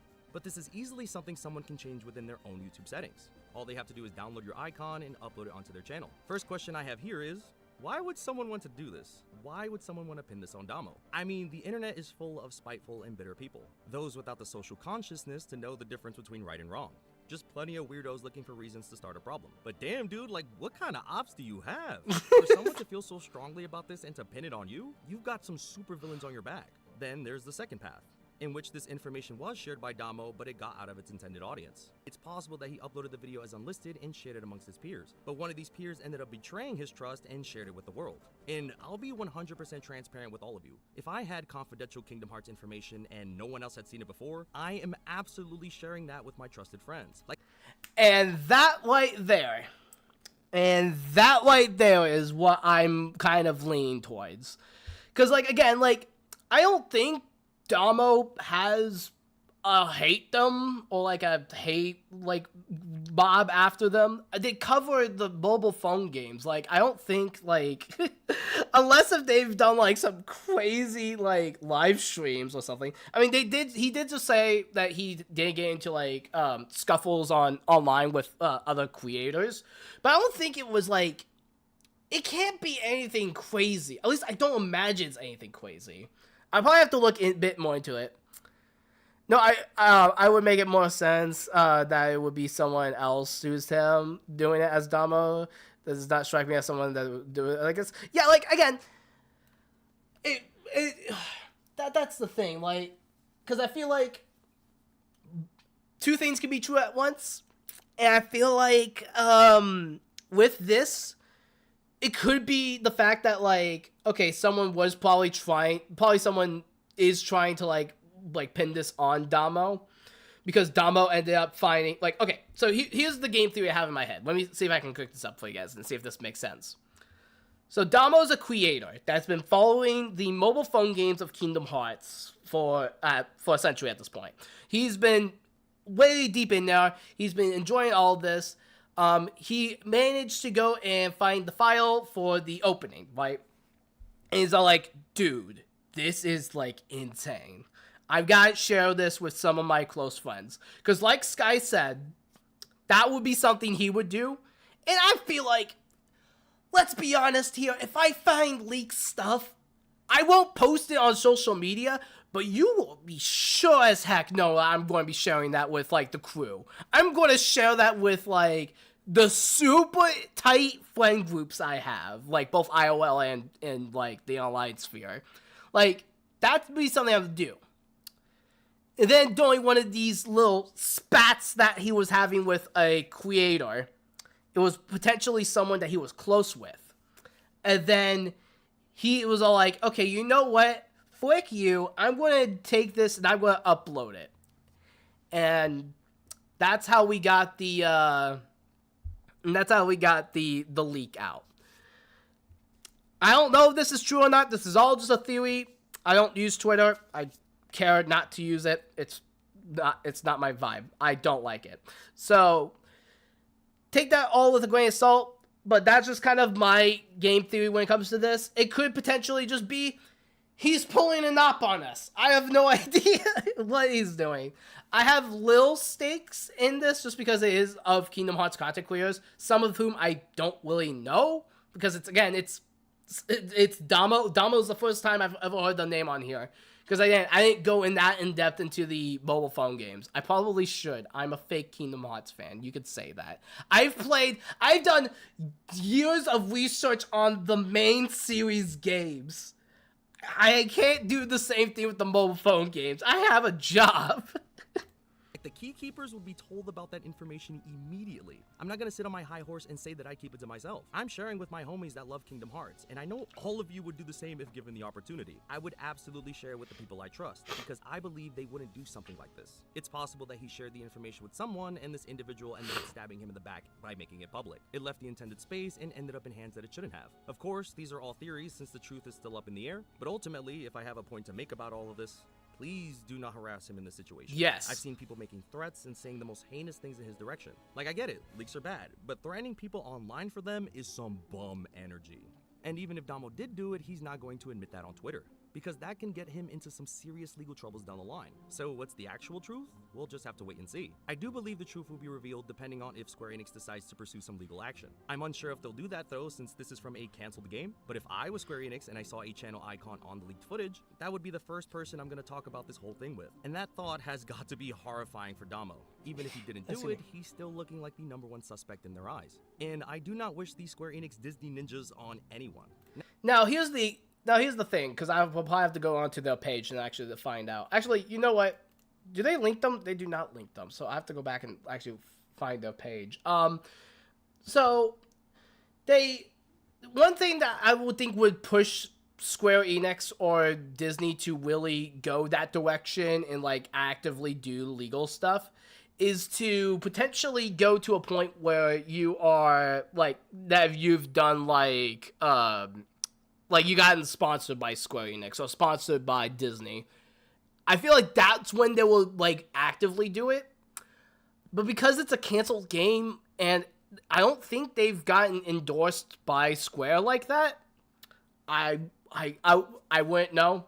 Maybe I won. I would just have to look up after this video. I don't feel like opening up another tab to go and look this up, but yeah.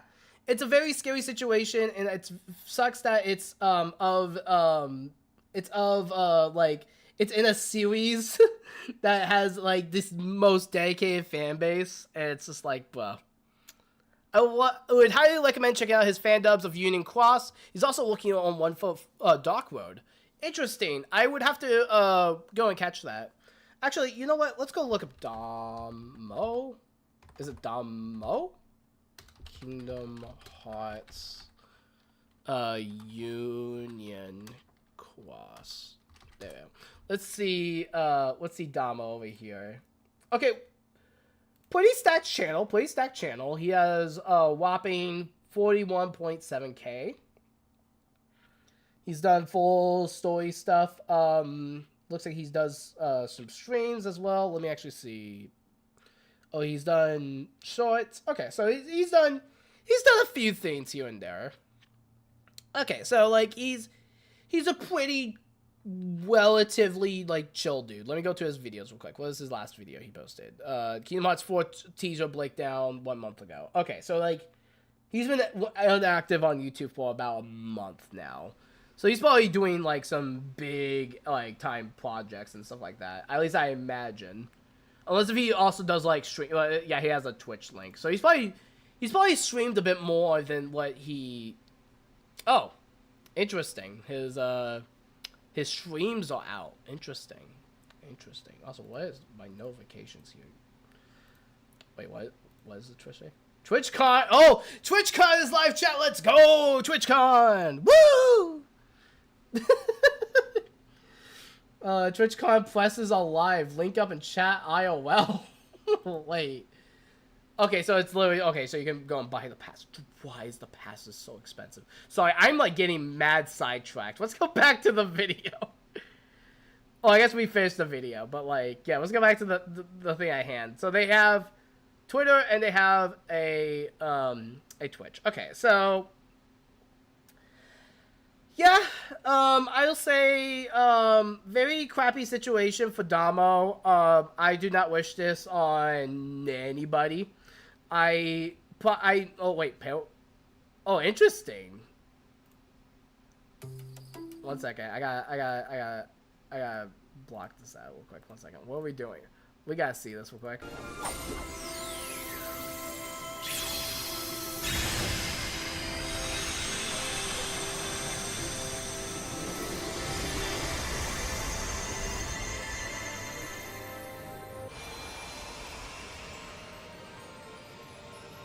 Oh my gosh, the parallels. Oh, but she didn't do the little twirly deal. Kyrie!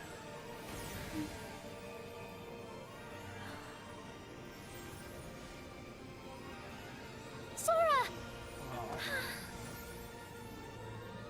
Oh yeah, sorry. That felt appropriate. I felt like I needed to listen to that because that Smash Brothers trailer, bro. That darn near broke me. Wait, Lord, actually, wait, Loki finale and Kingdom Hearts parallels? None. Okay, this guy might actually be cooking. Wait, that was 4 years ago. Oh, that was 4 years ago. Oh my goodness. Okay, I might have to go follow this guy. I might actually have to go follow this guy. This might be a keeper, dude. Oh my gosh. But yeah. So that does it with the Kingdom Hearts leaks. Again, we won't go into detail of what the leaks are.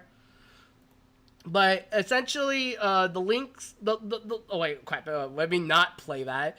I just realized what that was. I'm like, that's, no, I just got done saying we weren't doing that. But as far as I know, he hasn't been sponsored. Yeah, he doesn't look like he does sponsors. The Kingdom Hearts situation, this was a few. Hey, the guys. This was 3 months ago. Okay, so, yeah, he has a Discord. Interesting. You know what? I might join the Discord. I might join the Discord if it's open. Oh, it is open. Let's go. All right. Let's get this.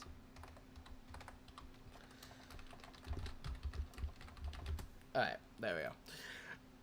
We are in his Discord chat. We are in his public Discord. Let me make sure I'm in. Make sure I like read the rules and everything. Make sure we can get in here. Okay, missing link spoil. Interesting. So he has a channel dedicated to missing leak spoilers. Did the beta have story stuff? I didn't know the beta had story stuff. It might have.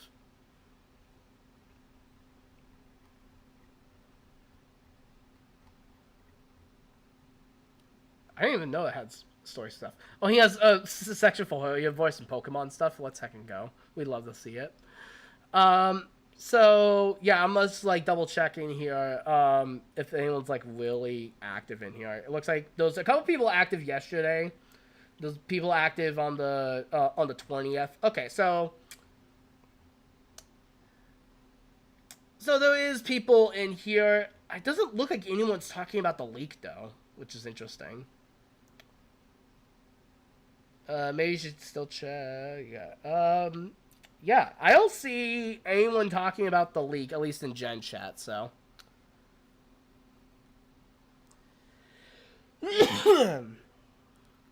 Yes, I can confirm the bets that the beta did have story stuff. Okay, so.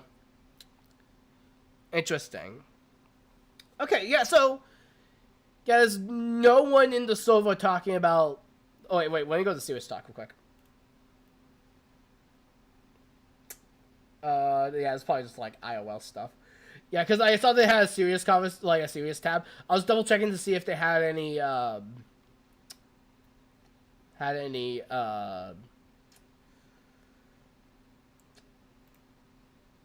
talks. Anyway, thank you for the bless me. I'm sorry. Like I said, I'm getting over a cold, so I do apologize. Let me go. You know what? I will. I'm going to play a bet here. I'm going to play a bet, chat. Hello, everybody. Hope you guys are doing well. I am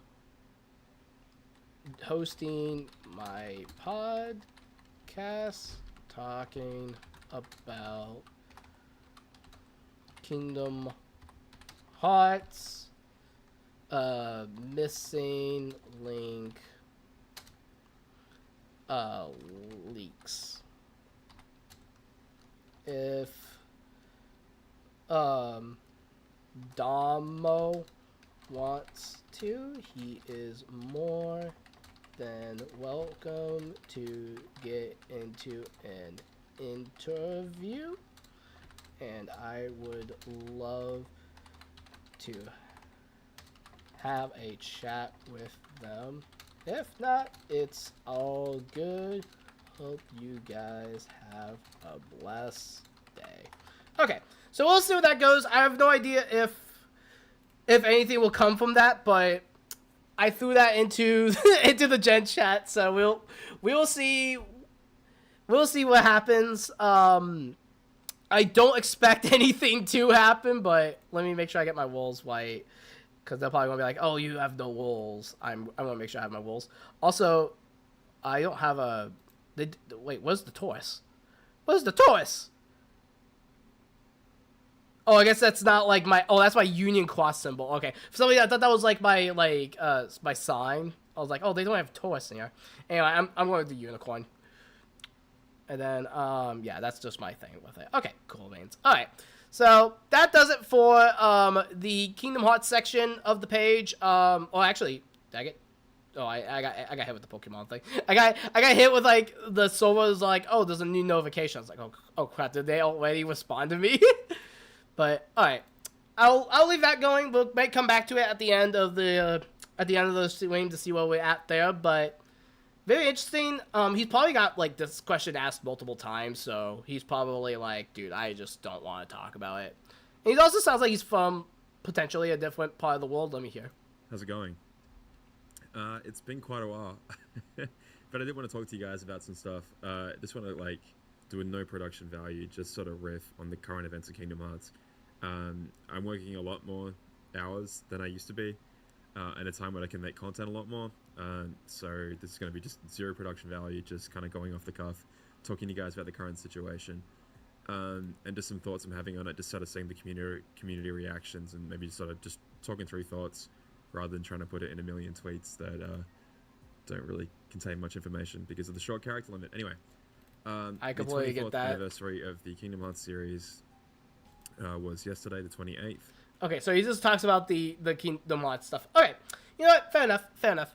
I tend to avoid the missing link leaks as they are a very good chance that they might have stuff with missing link, and it could be purpose for KH4. That's why I didn't think about showing off any of the stuff with that, just because, one, despite the fact that, like, it's been reposted to heck and back, I do not want to potentially get hit with copyright nonsense.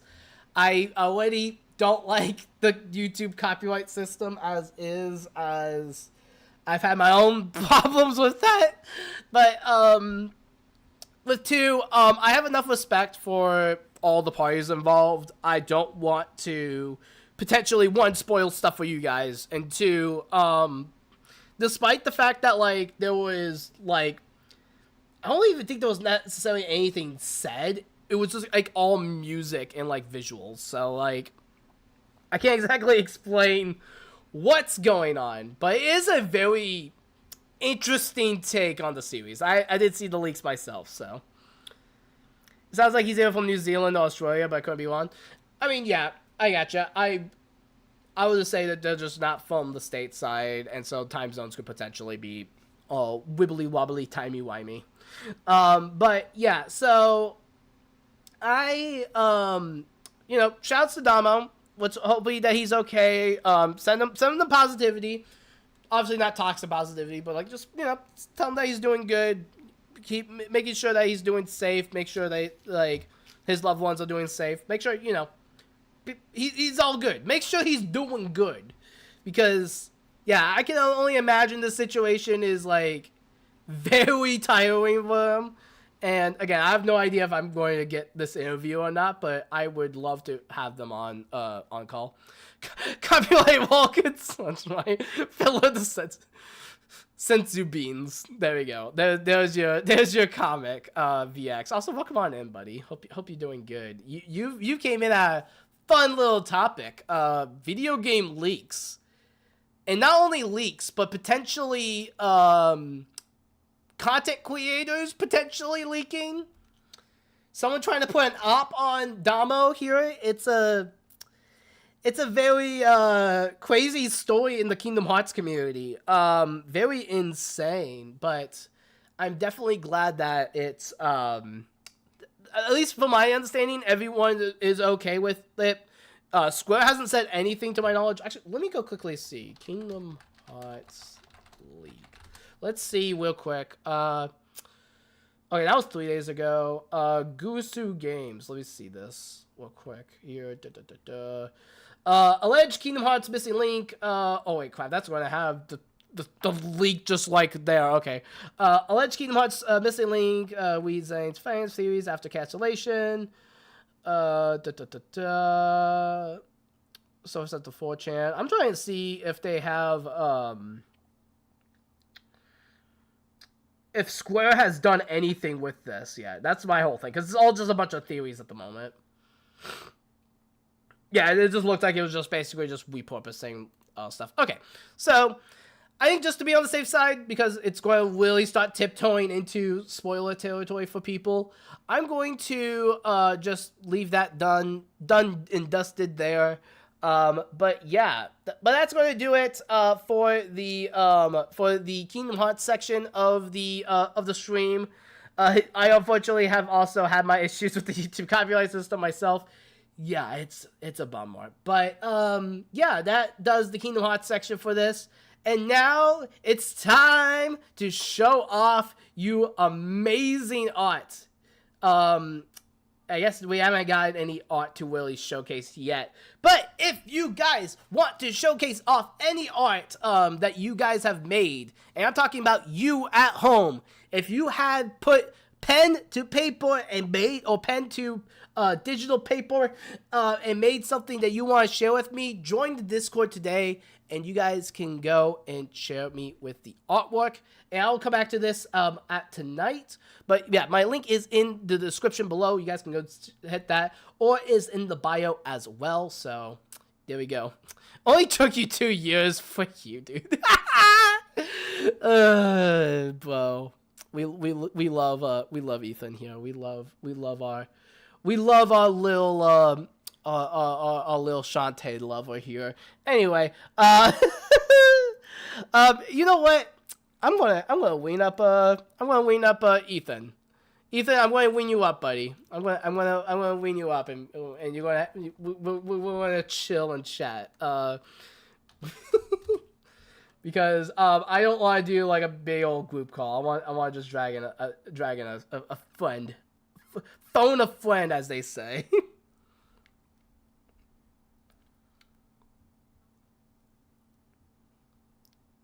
Da da da da da da da da da da da.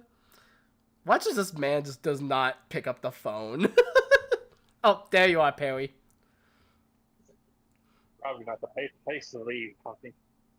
Oh, wait, do what? I'm washed. I mean, I'm washed cereal, but I can talk for a bit.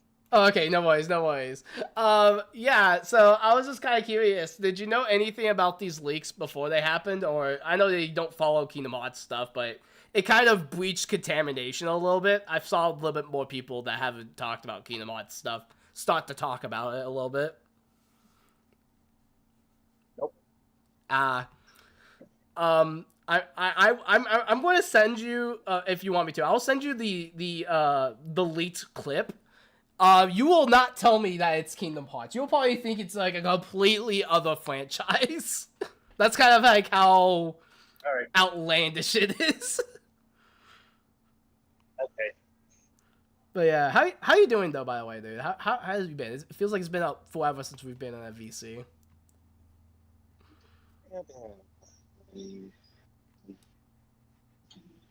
Busy with like trying to figure out stuff.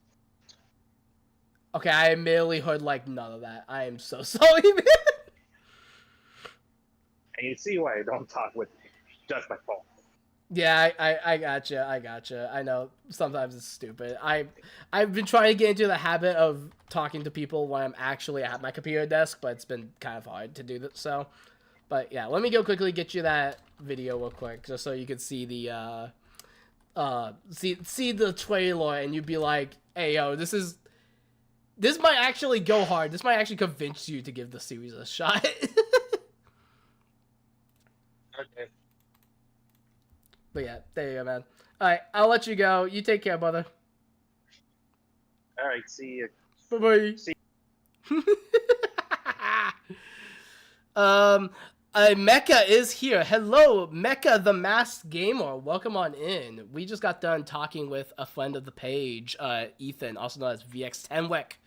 And, yeah, we also just got done talking about a couple of topics today. We talked about the AsherTheLamby situation. We talked about the Kingdom Hearts leaked situation, about all the future projects. All the future leaks there. And then we have a little bit of a personal note to end the stream on. We have a very important thing for not only video games but media as a whole. I know that this is like a few weeks old. I'm roughly within that 3-week period. It's in the month. I'm not a month late to this. I'm only a few weeks. But I feel like I wanted to talk about this just because I've just been having it. Oh, yeah, I'm aware. I'm one of Asher's newer friends. Oh, let's heckin' go. Yeah, Ash is amazing. And if you haven't yet, people, go follow them. Go donate to their coffee. Make their days, because, yeah, all that is insane. And it drives me up a wall that it drives me up a wall that people are stupid. I freaking hate the YouTube system at times, bro. Like it's excuse me, sorry. My brain just decided just to die there for a second. But ladies and gentlemen, we have a very important topic to talk about. Any of you guys have a PlayStation? No, I'm sorry. I gotta say it like how Phineas says it. I know he said that that's how he's supposed to say it, or maybe that's how he thought it was supposed to say, but PlayStation. PlayStation. That's how the guy in the commercial used to say. Or the robot AI thing used to say in those commercials. PlayStation. Anyway, so this comes from us from the PlayStation blog. Gosh, I can't English. The PlayStation blog. Physical disc production ending in January 28th for new January 2028 for new video games releasing on PlayStation consoles. Big Lover 69. Why doesn't it say it's opening for the Final Fantasy game? I don't know why. I don't know why. I don't know why, bro. I don't know. But yes, so physical discs are ending. Whip the PS5 sounds, yes. I have both Lego PS5 and the PS5 Pro. That's lucky. I would just honestly want just a normal PS5 for myself. I do technically have one. I have my roommate's. And I actually have a physical, I have a good, decent physical library mix of PS4 and 5 games. Like, it's starting up. Like, it's not like anything huge, but it is. I do have the discs. But yes, in response to shifting trends and consumer preferences, new games will be released on PlayStation stores and at retailers in digital formats only. Oh, bother. Why digital formats, my left toe? What is this?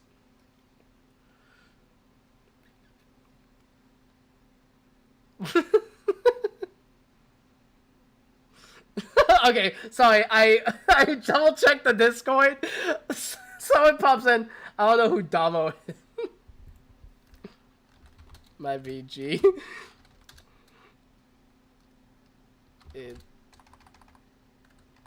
I was typing fast. I typed in Damo, which is Domo, Omagato, Mr. Wabato. Excuse me, sorry. But yeah, so sorry, let's go back to this real quick. As consumer preference in the broader entertainment industry continues to shift away from physical discs to digital physical games, disc production for all new games releasing on PlayStation consoles will be discontinued starting January 28th, 2028, excuse me. Following dates, new game releases on PlayStations will be at retailers in a digital format. This transition has no impact on games that are already released or will be releasing prior to January 2028 in disc format.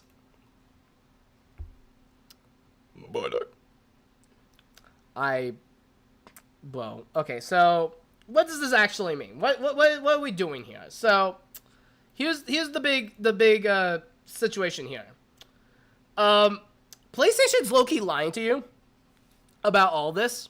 A YouTube channel by the name of RGT85, who's been covering the entirety of the PlayStation story. Extreme personality. I get why they're not everyone's cup of tea, but no, they're chill. They covered the situation. This post right here on Twitter X. PlayStation updated their terms of service April 2026, and Section 2 outlines how inactive PSN accounts may close. If a PSN account remains inactive for 36 months, Sony may begin the account closure process.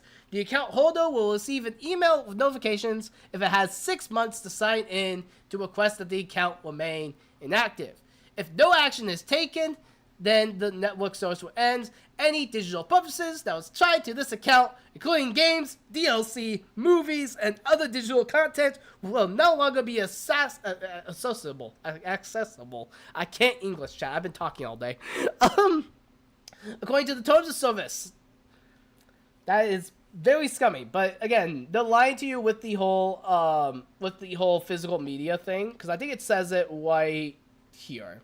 I have to make sure it doesn't play me another ad, because yeah, they tends to play me the ads. YouTube, come on, why do you do this to me?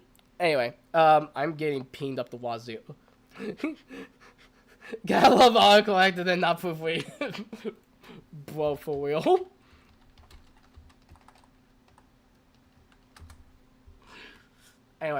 Anyway, excuse me.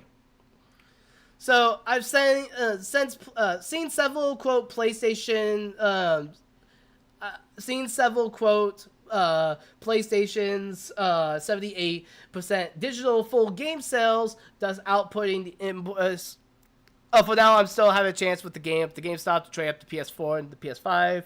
Switch, to get the Switch too. Have been a fan of Sony since the PS3 and PS3. This is saddening to me. Yeah, like, I will say this right now. If the PlayStation ecosystem is like your main method of playing games on it, and you hate seeing this, best thing to do is just buy physical. Like, just buy physical games and, like, make your voice heard online. That's your best bet to do. But we actually want to let Mr. RGT85 go and talk about this real quick, because they have some points that I want to bring up here. Let me actually back this up when it gets to the topic at hand here. Also, let me Thanks unmute. to the Insomniac leaks and Nib remembering that this happened. Shoutouts to Nib, the homie over there. Nib found some very interesting things on first-party PlayStation games, the physical and the digital split. Now, to be fair, this is going back to like 2022, 2023, a couple of years ago. But obviously, the storefronts were the same. The accessibility of getting the game digitally versus physically was exactly the same. We're not talking about a previous generation. We're talking about the current generation that we are in. So I think the numbers are still very strong for this. I think the data, although a bit outdated, quote unquote, like it still paints the proper picture of up till that point when you had the same ways to buy games. So let's look at the splits here. Physical versus digital. Sackboy, 77% physical, 23% digital. Rift Apart, 76% physical, 24% digital. Ghost of Tsushima Director's Cut, 71% physical, 29% digital. Demon Souls, 70-30. Miles Morales, 66-34. Spider-Man, PS5 edition, 66-34. Returnal, 61-39. The Last of Us. So you get the idea with all this. Oh, look, that's percent funny. digital sales than physical. Uncharted 4, 83% physical. And you could say, oh, well, where's this data coming from? Blah, blah, blah. Right here, dog. A chart. You love your charts. Like, again, like, even if you want to play devil's advocate and you're like, okay, well, where is all this information coming from? It's literally the sales charts and everything. So there's, like, people, like, actively looking into this. And people actively, like, trying to, again, it's Sony trying to say, oh, yeah, all the digital stuff is taking over, so that's why we're moving digital. When, I mean, if that's the case, then why is there, like, such a huge push for, like, vinyl records, for example? Like, I know that vinyl records has been, like, a thing since, like, 2020 at this point, where, like, people started to, like, really buy into it. But, like, that's still 6 years of people now actively that passionate about it. And you see all these, like, influencers online, and you see all these, like, TikTokers and YouTube stars and everything talk about, like, physical media. You look up any, like, media reviewer, and you see in the background, like, they have, like, all the games on a shelf. They have, like, movies on a shelf. You have, like, people that have actively, like, loved the medium of, like, movies, TV, and music. They love this. And, like, it's not always just, like, oh, digital, like, sucks always. There's conveniences to digital. I think that should be a way that you can buy a digital version, and that could just be yours. Like, kind of a GOG for movies, if you will. But again, this also comes at us with two huge things with this. You have the PlayStation, you have the You have the PS3 and the Vita stores going down. So you announced this around the same time, saying that you're moving to digital, which is a huge stupid look. Because, like, again, like, okay, old consoles tend to go out. We've seen this since the Xbox, like the old Xbox days. We get this, like Xbox Live on that system natively goes out. Okay, it happens. Everything ends up having a time and place where it just becomes discontinued and we move on. But, you know, you could still, you know, play those games digitally. And, like, there's, like, still stuff that, like, you bought on those things. Like, when the Wii Shop channel closed, you can still play your downloaded games you had on the Wii. They don't go away. At least to my knowledge. I bought, like, one game on the Wii before, but, like, the Wii is also super easy to hack. You could sell the high seas if you wish. But, you know, if buying isn't owning, you know the rest. I will just say that. So, that out of the way. Yeah, so you announced, Louis, the reason why people hate digital stores is because stuff like this happens, right, chat? Stuff like this tends to happen. And again, I think there is a lot of comfort with digital. There's so much stuff you can do with digital. It's like, you can just, like, relax. You don't have to worry about, like, doing that. But at the same time, like, I don't have my camera plugged in at the moment, but, like, I have physical games. I can, actually, you know what? I was chatting with some friends earlier. Let me go get the,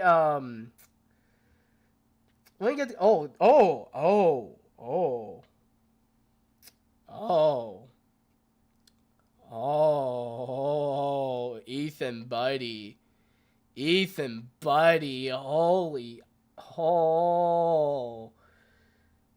okay.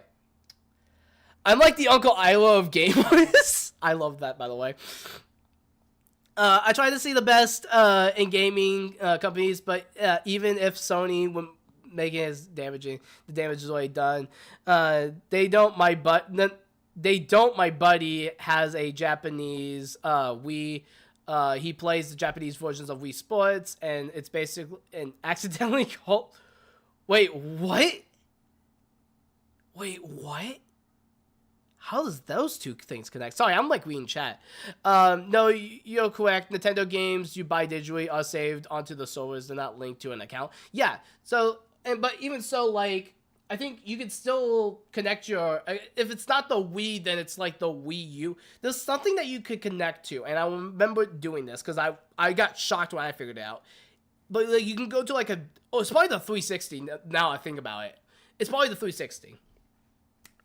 Well, like, you can go and, like, re-download stuff from the server still, because, like, even so, though, like, the store is shut down, you can still have, like, the digital library you can still re-download. But, like, it's a feature in some of the Nintendo sports games. That is insane. But, yeah, Ethan just, DM'd me. Sony news. I probably have to go find this, like, source. And Ethan's typing in the chat right now, so I will, see if they will, provide a source. They say Sony, said that they banned over 132 countries from playing Marvel Tokon if they don't have a PSN. So they're doing the whole stupid thing that they were trying to do with Helldivers, where they were trying to, like, put it all over PSN and, like, make that, like, the reason to play the game. Which I never understood, because, like, I thought Marvel Tokon was, like, was either going to be, like, a third-party game, or, like, it was, like, yeah, it's a third-party game. It's not, like, made by a first-party studio. GTA 6 will not have a physical disc. Oh, yeah, dude, that was also another thing. The GTA 6 disc thing. That was GTA 6 disc. Okay, so check this out, chat. So,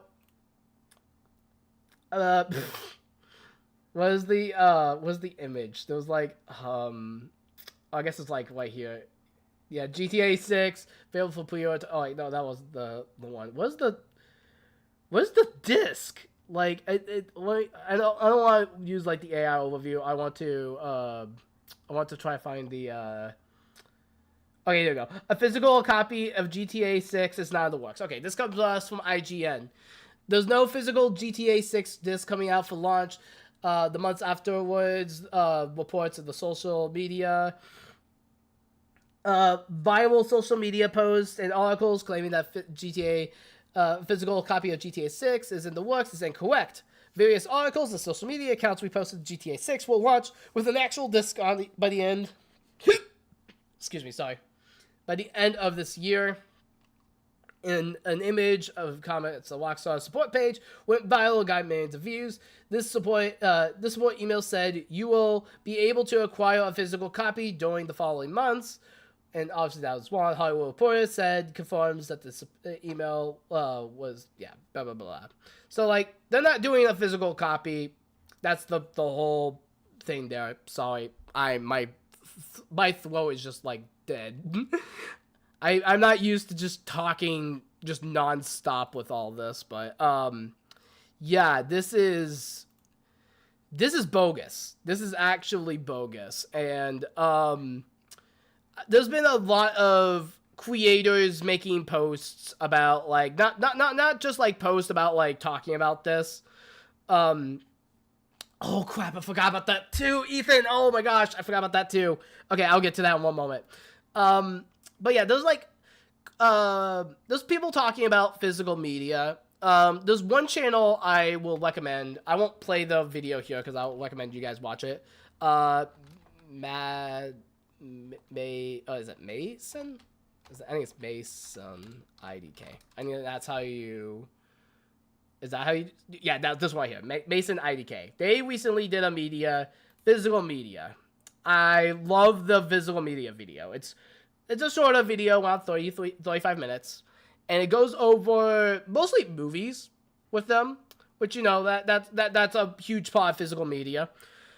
But at the same time, they also talk about the PlayStation side of things. And I think it's very, very telling where...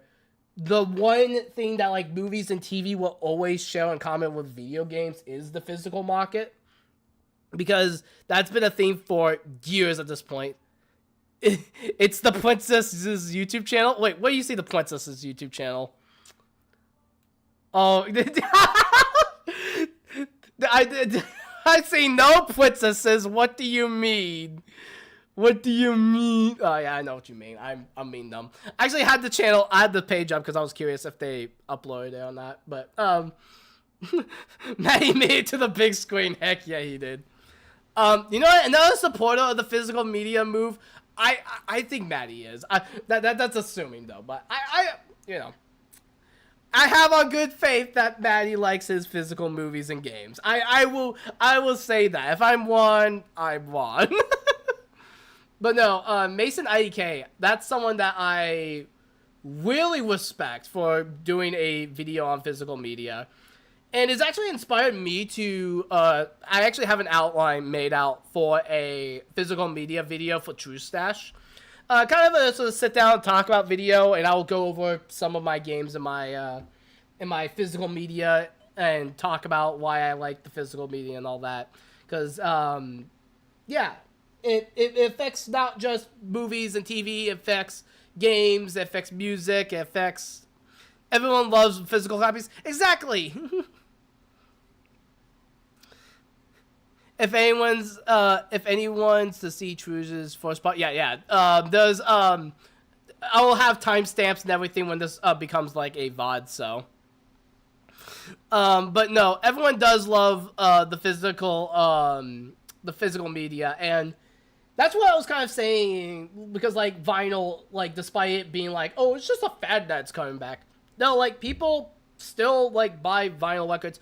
CDs, 1 second. Dude, indie artist. Actually, 1 second. Western CDs. I feel like he has to have some CDs, right? On his website. Let me double check. Upcoming shows, notable uploads. Where's his, like, much? Do you have much? I don't think... Oh, yeah, there he has much. There we go. Okay, so let's see... He has a lot of hoodies and stuff.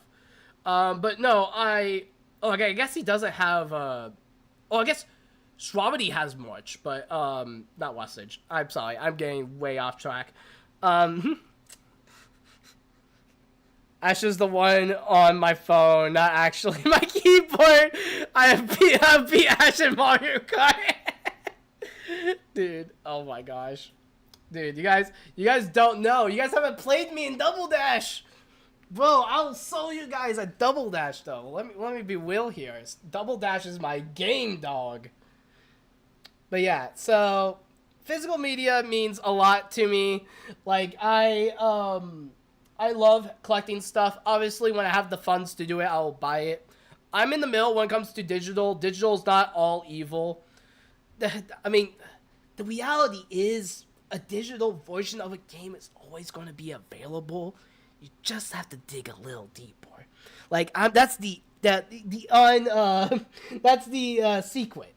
Digital is always there's always going to be a digital version of a game somewhere. But at the same time, these discs, like, they have stories with them. They have not only stories, but it's a conversation starter. And this is also a thing that I want to bring up. Well, everyone's like, oh, it's a conversation starter to like, have a video game like on the shelf and then while you're visiting with friends. Digital games can kind of do the same thing too. Because with me and my girlfriend, we've had conversations multiple times of us just like scrolling the Switches, like our library on Switch downloaded games, or even some of my Steam downloaded games. And like we still have conversations about it. Like we still talk about it. But there is still like it still brings up conversations. But like again, it's one of those things where like you hold a game box and you can open it up. Like I'm messing with one at the moment. I don't have my camera on, unfortunately. But like I have like shelves of physical games. You can actually see in the Mario and Sonic video, I show off a bit of my game library. I do have games and movies that I love. I love collecting stuff. There's merit to DVDs. Heck, DVDs would not be so important. Look up DVD menu walkthroughs. Like, oh wait, that's movie play sequences. What's the walkthroughs? That's what I meant to do. Walkthrough. Yeah, there you go, walkthroughs. Like, there's pages among pages of people doing walkthroughs. People on the YouTube Shorts feeds, like, showing off their, like, walkthroughs of DVDs. Like, there's people all across YouTube who, like, probably get paid. They probably have monetized money just by walking through the the DVD menus of like everything. Like, and even some of them, Inside Out has nothing in the DVD menu, but like still look at that view count. Like people still love watching like DVDs and like seeing all the movies and all the like featurettes and all the stuff. And like a lot of the features don't get like re-uploaded to like YouTube or anything. Like there is some features that will get re-uploaded to like YouTube, but like in terms of like certain features, because of like obviously like copyright stuff, like it's like you can't just like easily like upload that, you know? Like it's not like people have immediate access to go and see a lot of the behind the scenes stuff. So like a lot of the time everything is just stuck on a DVD. And ain't that something? Also, what in the PS5 is this? Oh, this is a walkthrough of the DVD. Wait, what? I'm not gonna play it because I'm not gonna play it. I'm just gonna have audio. But yeah, that's funny. It's 3D like Lion King footage. Oh yeah, then there's the DVD walkthrough of the Mario movie, the Mario Galaxy movie. It just came out. Look at that, collector's edition, and he's talking about it. 79K views on off-cam with a portable DVD player. This guy is baller. 1 second. We gotta give this guy a like. We're gonna give this guy a like and be like, bro. Physical media walks, fam. There we go. Physical media walks, fam. We love physical media. But we know that up to say that, like, digital and physical should go together like yin and yang. They shouldn't be like an end-all, be-all one where that's going to like take over one side. It's stupid. It's stupid that we come to this where it's like a war to try to figure out like what physical, like if you like have physical media versus digital media, does that imply? Like, bro. But yeah, I think I'm done rambling on with the physical and digital media. But yeah, it's a weird time to be alive, chat. It's a weird time to be alive. But with that out of the way, let me make sure of a few things real quick. Yeah, the Godzilla fighting game, but that's being a remaking thing in physical edition for half the price of GTA 5. Oh, jeez, that's insane. D in chat says, "Oh, just recently bought the collector's edition for the Mario Galaxy movie for my dad." Interesting. I still need to go and buy myself a copy of that movie because I had to jump through so many hoops in order to watch that for the Gaming Truce episode. Because I could not find it on streaming anywhere, and I was trying to capture footage for it, and it wasn't working, and that's part of the reason why that video took forever to get out.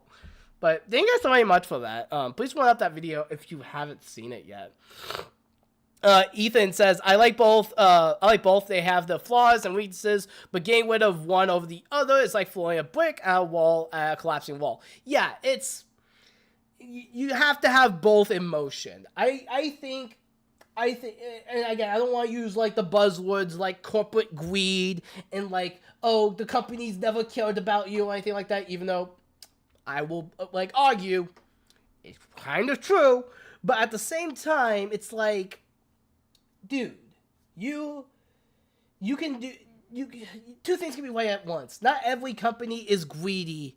And it's not it's not just one individual that's behind all these moves. It is like a good number of individuals. I do not blame the people at Sony and PlayStation that are just trying to like make the art and like actively like make games for PlayStation, and getting like all the manufacturers that are like, or like all the people that are working in like the physical media side of things are like, oh well, I just got my entire job taken off. Like that's just like, it burns my soul, chat. It burns my soul. It sets a storm in my soul. I love how I started saying that in shorts. I kind of got the idea. I kind of got the idea of coming up with like a synonym for that from Shizzy, also known as 6 Seconds. Because they do the similar thing in their shorts. I actually love the way they produce shorts. Go follow Suzy as well. Yeah, it's how how it is physical books, ebooks, and audiobooks can exist with still visual video games. Digital games are not able to coexist. Yeah, it's so stupid. Dude, that's actually another banger thing. There was that whole conversation about the ebooks and the like all the visual novels and freaking, like I say visual novels, I meant to say audiobooks. But like, it's again the same thing. It's all the same conversation. Digital and physical goes together like yin and yang. If you take one without the other, chaos ensues. And boy howdy has chaos ensued. There's been so much. I think, didn't like Burger King in like Spain call them out for the nonsense? Like fast food manufacturers have been calling out like PlayStation. There was like Domino's wanting them to like give them like a like a digital pizza because of the the digital thing that's been happening. It's been very funny to see the conversations with like just the conversations online with it, just because it's just very interesting to see just the world collectively come together in arguably one of the, at least personally speaking, the worst years possible, come together and like they bond over the stupidity.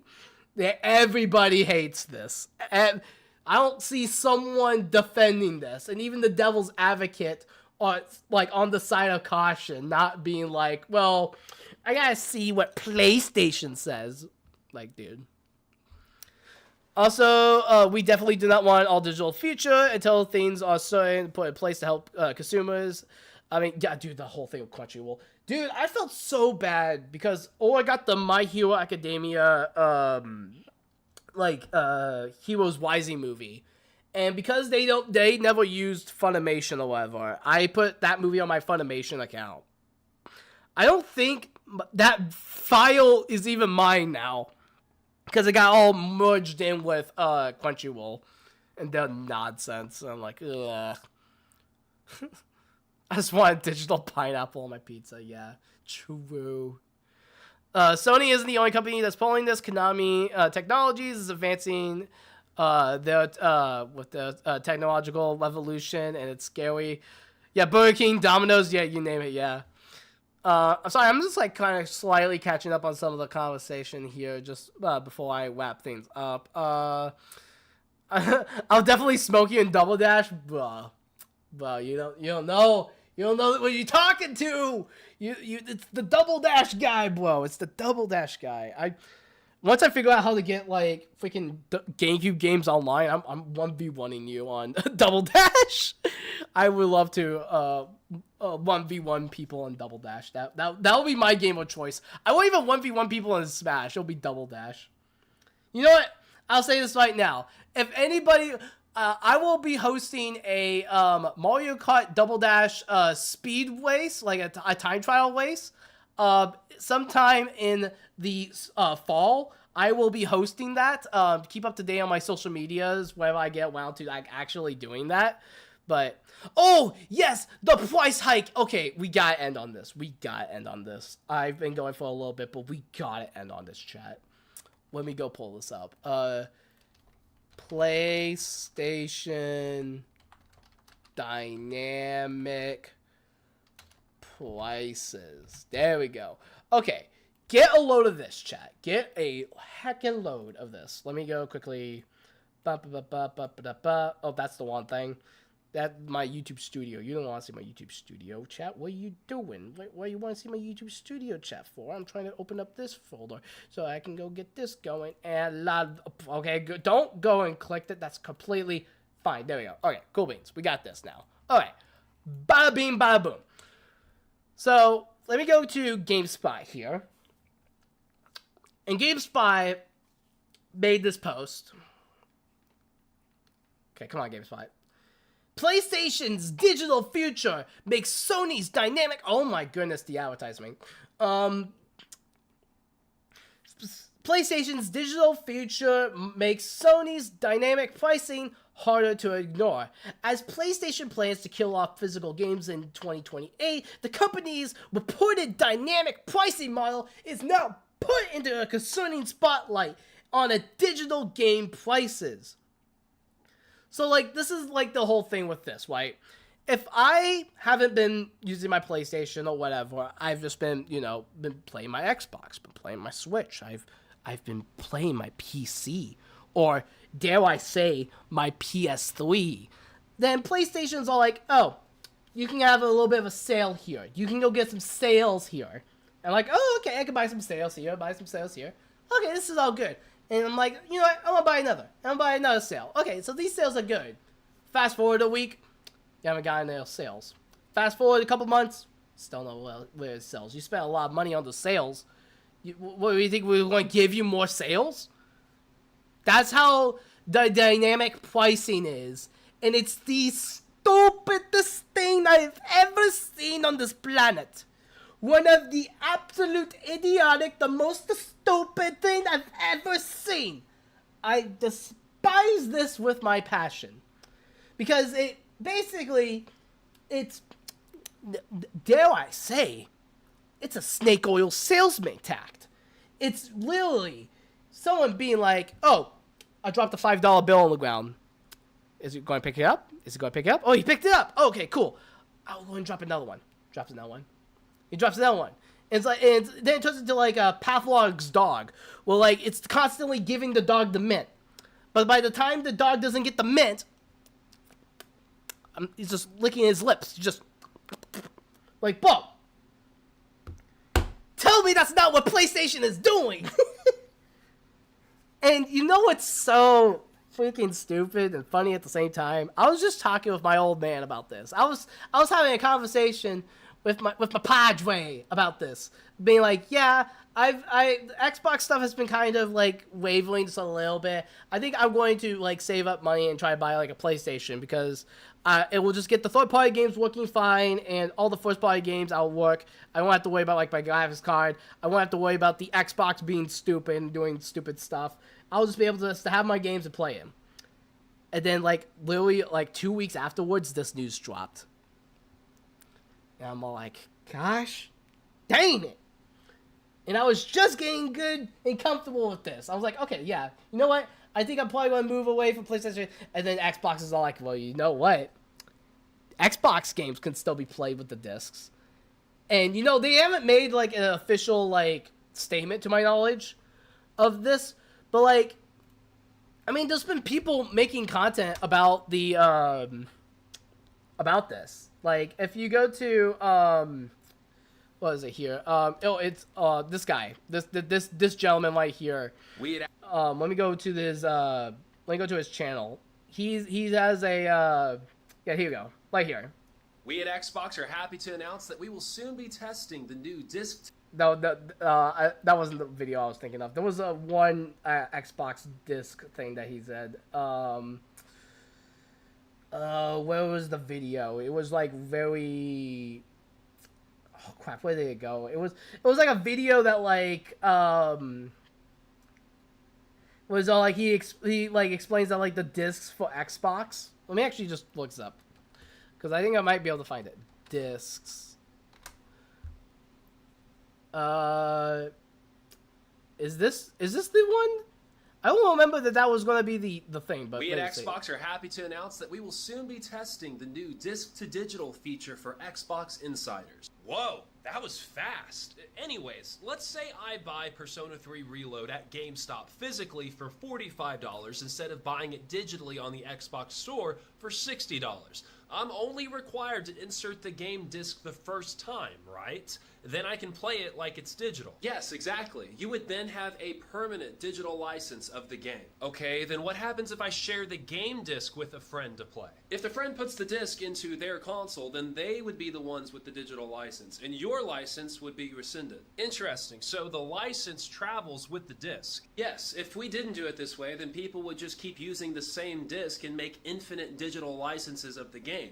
In this way, we retain the value of ownership of the disc while allowing people to play the game on console or PC with the digital license. Because the next Xbox Project Helix won't have a disc drive. You're basically letting players add all of their physical games to their digital library before gaming goes 100% digital. So, that's news to me, because I didn't actually see this or hear about this. There was another Xbox digital video I was going to watch, but I think, is it controversial for me to say that that's actually a better way of handling it? Like, I don't really see a con with this. Like, because, like, again, if it's going in this direction and we're trying to make it not go in that direction, this is probably the better outcome. And it's just, I would love if Helix had a disc drive. Please let Helix have a disc drive. Just that one slam dunk on Sony. They'll block in like 15 guys. Let Sony come in, do the Michael Jordan from Space Jam, and just boosh. Just like actively do the Jordan jump. Whoa. Actually, one second. I'm not going to play the full clip because I don't want to get copyright striked. Space Jam dunk. Let me go see here.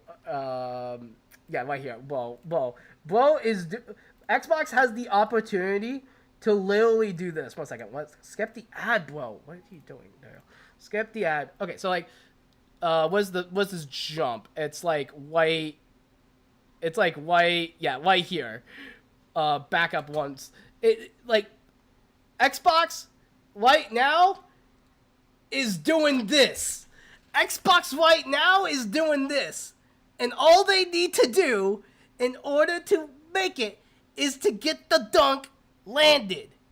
They just have to get the ball into the net and win the winning goal. Do you believe in an underdog story, chat? Do you believe in the redemption of gaming's highest jester that would make Pommy from Digital Circus blush? I think we have an underdog story on our hands.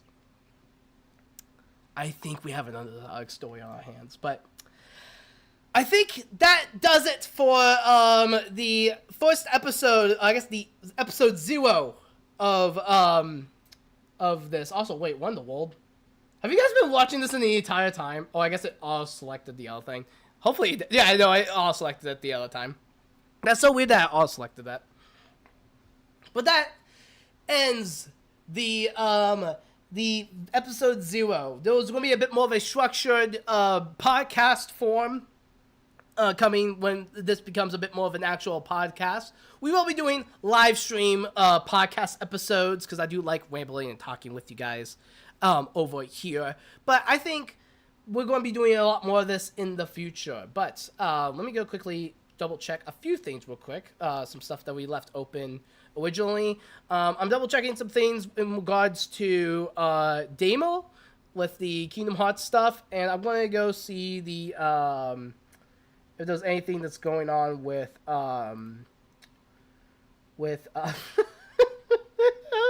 gosh. I'm going to see if there's anything going on with